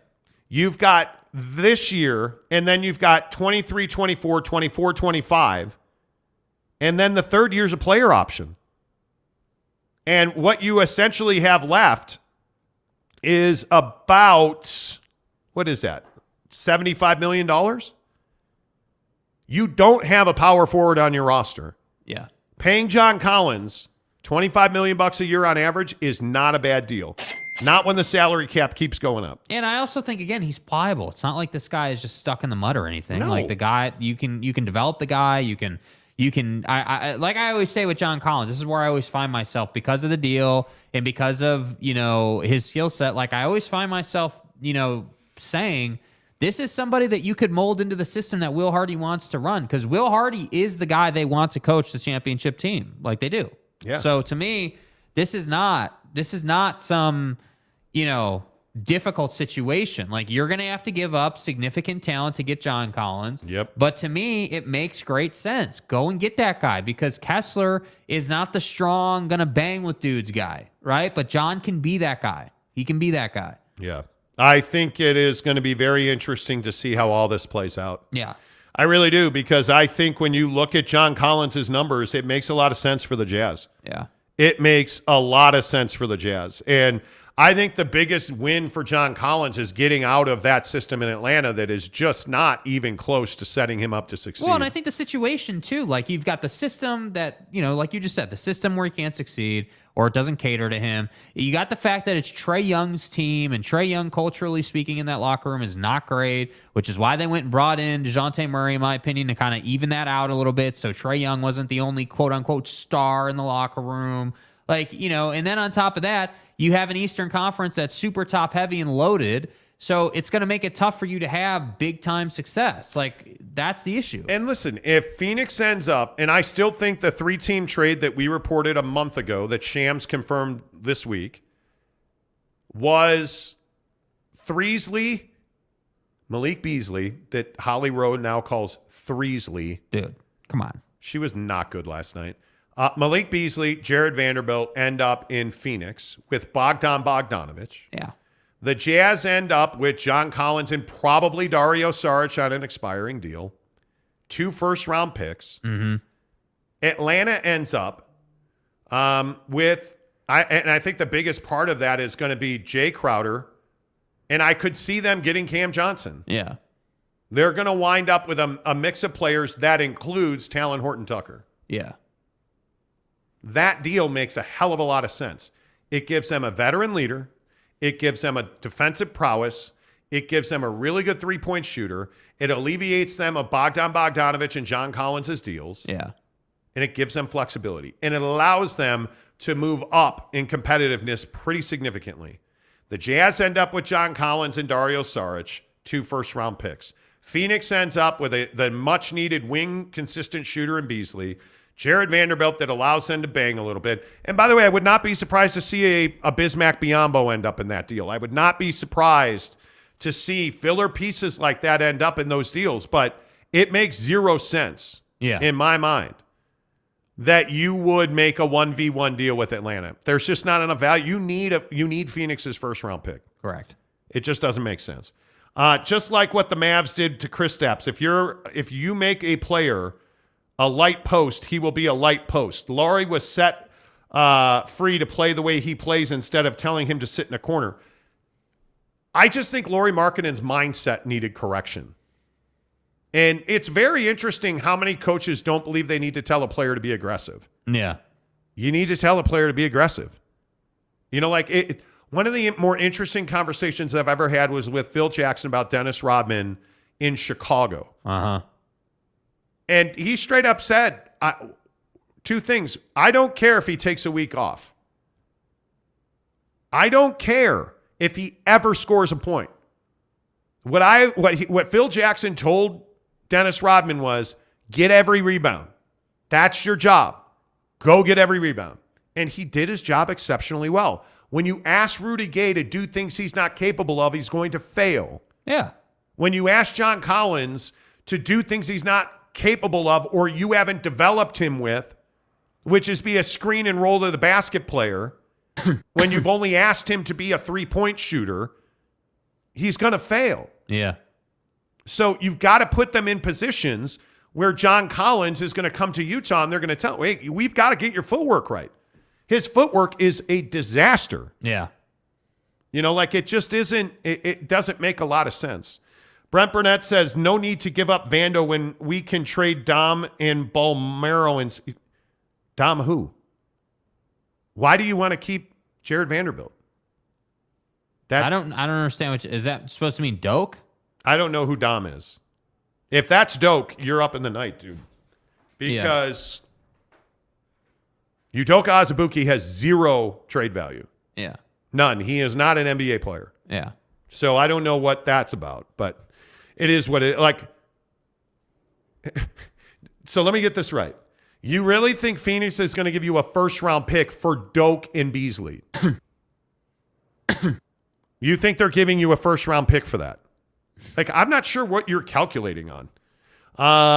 John Jackson. It's been fun watching the subscriber number climb over the last couple of years. I remember when you talked about reaching 100 subs. So do we. Yeah, we do. It's been a grind, dude. Yep. It has really been a grind, and that's why we always ask, hey, hit the like button. If all 193 of you that are here now give us a like, we're at 109 likes. We're trying to get to 150 every single show. Yeah. So if everybody who hasn't hit the like button hits the like button, that'd be fantastic. We appreciate you being here, JJ. Thanks. Good morning, Lee Jensen, a member of the program. Good to see you. Jansen says, Lauri is an absolute menace on the court. He needs a confidence boost, and I think he found that here. And I think you haven't seen his best yet either, because what if he has a legitimate number one? Yeah. If he's number two to an alpha number one, yeah, how much better does he become? Yeah. That to me is what's going to be the real. Danny's not stupid. I think Danny sees that. That's going to be the real question. Let's see. Alex Chacon, a member of the program. Good morning, Alex. I would trade Vando and Beasley for Collins in a first in a heartbeat. Why wouldn't you? Yeah. If you think about it this way, if Vando and Beasley end up in Phoenix, THT ends up in Atlanta. Yeah. Right? You end up with Collins and Saric and a first-round pick. Right. How do you say no to that? Yeah, I mean, I don't think you would. I think you'd be happy with that. Jared Vanderbilt, I think, has gotten exposed as a very low-ceiling offensive player. It is surprising his lack of explosiveness in certain situations. He's got to build his body. He's not that guy. That's never been that's not his game. I agree with that. Brett Robbins says, I never knew there was leaners. So, man, dude, team lean all day. Team lean. Dude. Nah, bro. Bro. Can't do that. What would have to come for us to trade Walker? Boy, that's tough right now. Nothing. And I don't think it's a question that needs to be asked. I don't think so either. I would not. I mean, again, and I know that there are people who are like, oh, Ochai forever, bro. I'm telling you, the only forevers on this roster right now are Lauri Markkanen and Walker Kessler. I would not trade Walker Kessler. Yeah. I would not. Yeah. He is a 4 or 5 guy. I think at his best, he can play the 4 or the 5. Yeah. I think if you bring in a John Collins and you allow Walker to play the 5 with a guy like Collins sagging to help on the bigger guys, that's a lot more physicality and a lot more fouls. And it's going to allow you to be a much better pick and roll team, a much better pick and pop team. You can play them together. You can play them separately.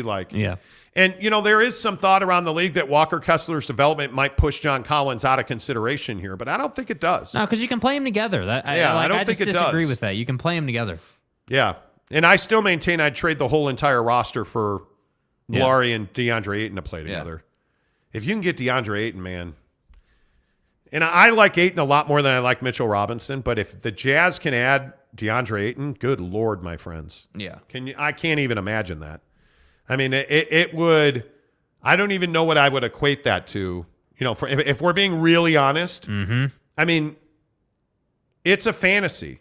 Like, it not making trades would be like not using Asado seasoning on your wings. That's right. Like, you just wouldn't do that. Yeah, it's insulting. You wouldn't do that. Yeah. That's why you shop at Barbecue Pit Stop, bbqpitstop.com, or any of their 5 Utah locations, Logan, Layton, Lehigh, the GZ, St. George, and, of course, our friends on State Street in Murray. Make sure you tell them you heard about it on the Monty Show. It's been great to see all of you. The Traeger smoker boom on this show has been awesome. Yeah. And I cannot, again, implore you enough, get to Barbecue Pit Stop, because when you hear the name Barbecue Pit Stop, they are the best equipment in the business. They're the best equipment in the business. Maybe you're not a Traeger guy. You're a Yoder guy. Cool, they've got all that. Big Green Egg? Sure they do. Camp Chef? Absolutely. Yep. Pizza ovens? Absolutely. They have all of the best equipment. And on top of that, they have all of the best accoutrements. Pellets? Absolutely.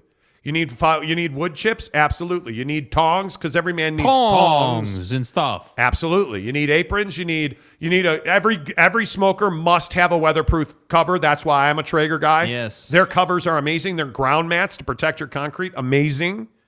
Everything you need comes in the Traeger package. Yeah. And then the expertise in the people you get at Barbecue Pit Stop. Mama mia. Top notch. Facts. That's what I'm talking about. And whether it's been the brisket that they helped us crush for our 4th of July party 2 years ago when we first got our Traeger. Yeah. All of the pizza tips, all of the wing tips, like at the Oregon BYU watch party at Barbecue Pit Stop in Lehigh.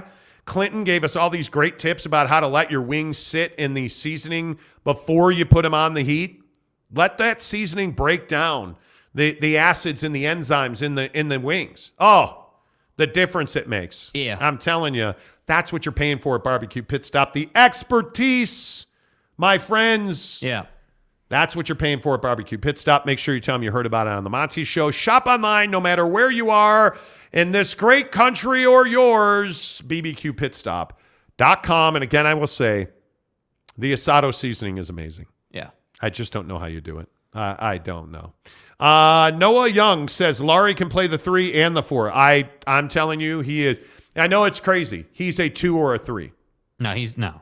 I love him. 3. No, bro. He's not a 2. No, he's not a traditional 2. No, there's no. But again, we've got to get out of this idea. Think about it this way. Walker Kessler, 5. John Collins, 4. Dynamic alpha male, 3.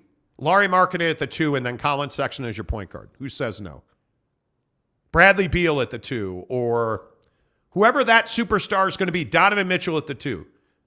Okay, great. Lauri Markkanen's a 3. Yeah. Well, Don's not here. Let's just use Bradley Beal as that guy. Bradley Beal at the 3. Who says no? With Lauri Markkanen at the 2 and Colin Sexton at your starting guard.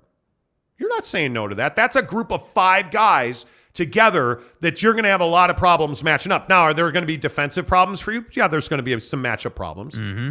But if I can find a really good number 1, dude. Yeah. Dude, are you kidding me? That would be unbelievable. Devin Booker, 2 or 3. I don't care. You can play the 2 or the 3. Lauri Markkanen, 3 or the 4, 2 or the 3. Like, hey, give me 4 other guys around Lauri Markkanen that bring out his very best, and he helps them bring out their very best. I'll fight you for it. That's a hill I'll die on. I'm tired of talking about, and this is why Walker Kessler, he's a center. He's a 4 or a 5. I'm telling you, when he's all done as an NBA player, he will have been able to defend the 4. Yeah. I'm all in on it. I'm all in on it. Noah says Lauri needs a max contract with the Jazz. I like his number. It's too early to say. I think let's not go crazy on this guy. Let's show me what you can do in the playoffs. I'm not signing dude to a max contract until I know he can do this in the playoffs. He's got another year at 17.2. Why would you rush it? Yeah, I'm not paying Buddy $30 million a year until I know that he can knock it down. I would not rush it. He's got in 24-25, he's on a non-guaranteed deal. You'll extend him next year. The problem is, again, this is going to be one of those situations where it'll depend on what he's eligible for as an extension. Yeah. So it'll be interesting because that the 24-25 becomes fully guaranteed on day one of the NBA draft in 24. So there's a lot of time, dude. There's going to be a lot that's going to happen. And I know it sounds crazy to say it now, but is Lauri Markkanen on your team when you win a championship? Oh, he absolutely could be, but he absolutely could not be too. I mean, you just don't know what's going to come together. I'm not the guy. I don't believe in buying out guys' cheap years. I'm not the guy that extends my rookie quarterback a year more than I have to. I'm not Fernando Tatising anybody in this league. I'm not doing it. In baseball, perfect example. In baseball, I'm not buying out a guy's arbitration year. So let's go to arbitration every year. And if I got to pay you, great. Oh, you have one more arbitration year? Okay, let's talk extension. Because that's just dumb business. Yeah. You're paying Lauri Markkanen $17 million next year, and I'm happy to do it. Yeah. He's a $30 million player. I'm happy to pay him half that. Damn right I am. Yeah. I'm not extending him now. Because he's not a forever guy. Yeah. He's not a forever guy, right? Like he's just not. And I know that there are people who want him to be a forever guy, but I'm telling you that he's not. And Fernando Tatis is probably the best example of this. Fernando Tatis, do you understand now, with the San Diego Padres, Fernando Tatis will never be their shortstop. He is an outfielder now, and not a good one. And I think there's a chance a year from now he's not a Padre anymore. Yeah. And this was supposed to be their all or nothing guy. Well, until, he tested positive for performance-enhancing drugs after breaking his wrists on a motorcycle. Yeah, and apparently put the wrong hair product in his hair. Well, I mean, he would never use... please. Yeah. Get out of here. Okay. With that. Eric C. says, damn Fernando Tatis. LOL, my favorite player and was a liability. What a liability he is for the Padres. What an embarrassment he is for the Padres. Yeah. Man, we got into it with Ben and Woods on Twitter over that. You remember that? Yeah. You knew the second they extended him on that deal, that was a mistake. That was a huge mistake, in my opinion. Let's see. A couple more on the Jazz, then we got to get to getting yourself locked in a dog cage. Brett Robbins says, Sexton, Laurie, Collins, Caruso, Walker. Who says no? Which Walker? Walker Kessler. So Collins, Sexton, Lauri Markkanen, John Collins, Caruso, Walker. That's not a starting five. Yeah. That's a playoff team, not a starting five. Ignacio Canas Uraldi. Ignacio, what's up, Iggy? Is Sexton going to extend his contract? He just did. Sign and trade. Yusuf, need to head off and catch you guys. See you, Yusuf. Thanks for being here, dude. Jansen says, as a Diamondback fan, okay, well, we don't need to read the rest of your comment. We'll see you next year. That's it. Yeah, next year. Okay, cool. Good luck. All right, let's get to this dog crate thing. As a Diamondback fan, I'd give anything for Tatis Jr. I'm itching to even just make the postseason. Jesus. Yeah. No thanks. Guys, what's your thought on the Jazz being interested in Rui Hachimura? As we talked about, I don't think they're interested in Rui Hachimura. Yeah. I think they were last summer. His name was thrown around, but I mean, I just don't think he's an upgrade to what you are trying to do. Is he a better player than you have now? Well, yeah, you don't have a power forward. But is he the best you can do? He's not. And I'm not paying what they're going to be asking for him. Yeah. I'm just not. That's just me, though. All right, you want to talk about getting locked in a dog crate, or what do you want to do here? Well, I mean, yeah. I probably got 5 more minutes on the show that I can make it. Oh, are you floating? Yeah, I'm floating. Uncomfortably so. Okay. Yeah. All right, make sure you smash the like button, you damn casuals. We appreciate you watching the show. The Monty Show presented by The Advocates, UtahAdvocates.com or TheAdvocates.com.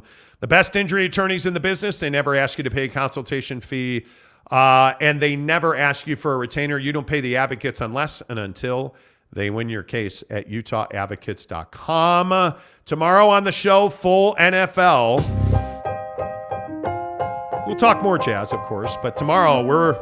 Got to get into it, bro. I'm excited to talk about these games. This Bengals-Bills game. Epic. God damn. It's going to be hot. Thanks for being here, you guys. Where are we at on likes? 117 likes. 164 people watching. Bang the like button. Love you guys. Hundo P. Until tomorrow, say goodbye, Jake. Goodbye, Jake.